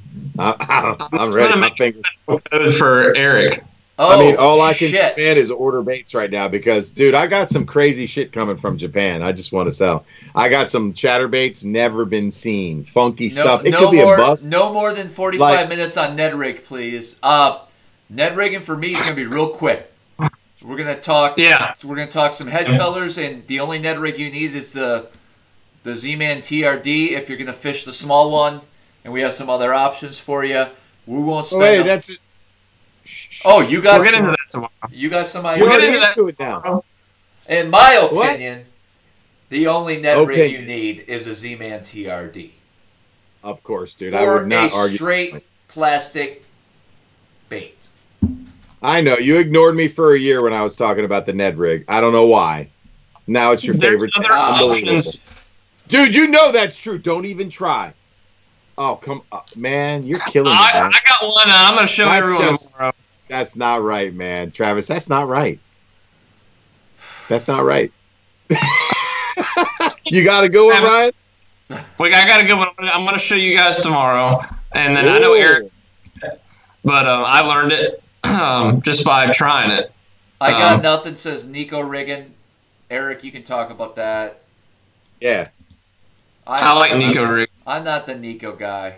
I'll be straight up. I'm a wacky guy. I like talking wacky. Oh, I mean, there's so many options here, dudes. Good stuff. I can't wait to talk about it. I can't wait to hear what people throw in. I can't wait to see your little tricks that you bring out, man. This is what I love. I love this stuff. If somebody walks out with one good idea and they put it to work, you know, I mean, we had some comments last night. A guy said he won on some trap trips I told him about on the Potomac. It was Jake Harshman, PA Kayak Bass and Angler, man. That's what it's all about for me, man. You pass along a tip, somebody puts it to use, and they do good. That fires me up, man. Share the knowledge. Split shot rig. Eric can talk about that tomorrow. Yeah. You should have won that tournament on my damn split shot rig, dude. You let Stasiak beat you on my spot. Come on, man. What was he throwing that day? Chatterbait. Oh, yeah, you told me that. That's right. I forgot about that. Damn it. Oh. Well, I had a special needs co-angler with me, so he had a hard time netting the fish. Oh, I didn't know that. Yeah. So there you go. Oh, so you actually should have won. Yeah. Yes. Yeah. Oh, damn. Yeah. I didn't know that. Yeah, it's challenging. I'm just messing with you. I mean, not really, but I am. But not really. I don't know what to say at this point. Now I'm totally confused. Oh, somebody threw out the Hudge bug on a Nico. Best bait ever. Dude, I got nothing. I got a bed bait for you guys. I've never seen bass charge it. And it's very much like the Castaic. Yeah, man. Man, dang. So many options. There is. You got to get a plan together, bro. I will. It doesn't need to be like crazy, right? I have a couple baits I'm going to show off, and I'm sure we'll just roll with it, you know? Yeah, and then we're just going to start. Well, it's that time of year. We'll show off some bed baits during the finesse thing. That'd be cool. I dig it. Right on, man. Yeah. Perfect. All right, cool. They're going on bed hard at Guntersville right now. Like, they're pulling up. So yeah, they're on the beds down at Bugs Island, man. On Lake Carr. But they ain't quite on the beds on the Upper Bay, are they, Trav? No, not yet. All right. Not No yet. bucks on the bank? I don't even go for them anymore, dude, to be honest with you. I learned my lesson. No, I was just asking because you were fishing the bank. Yeah, So I did for a second because I was bored. I got the heck out of that community hole, Brohim. Right on, man. Yeah, I feel you. We done found some fish the other day. Yeah, I feel you. Right on. Oh, shoot. Sorry. I pulled it up on my phone. It's okay, man. It's okay. All right, Travis, you're out of Oh, yes. Good, man. I think you need to wrap it up, man. All right. Thank you for extending for a little bit. Yes, I can tell you're gassed. No, we're good. Not gassed. All right, guys, don't forget to subscribe to everybody's channel here, Epic Eric and Bassamemi and Alabama. Smallmouth Crow. Alabama Bass Guide. There you go. For the 100th time, Travis. You've known him for a Bass decade. Mimi. Hail Bass Mimi Lord. Don't forget to subscribe to the channel. Leave any likes, whatever. Yeah, below. you'll get some of those. And as always, until next time. Well, Are we going to end it? Are we really going to end this?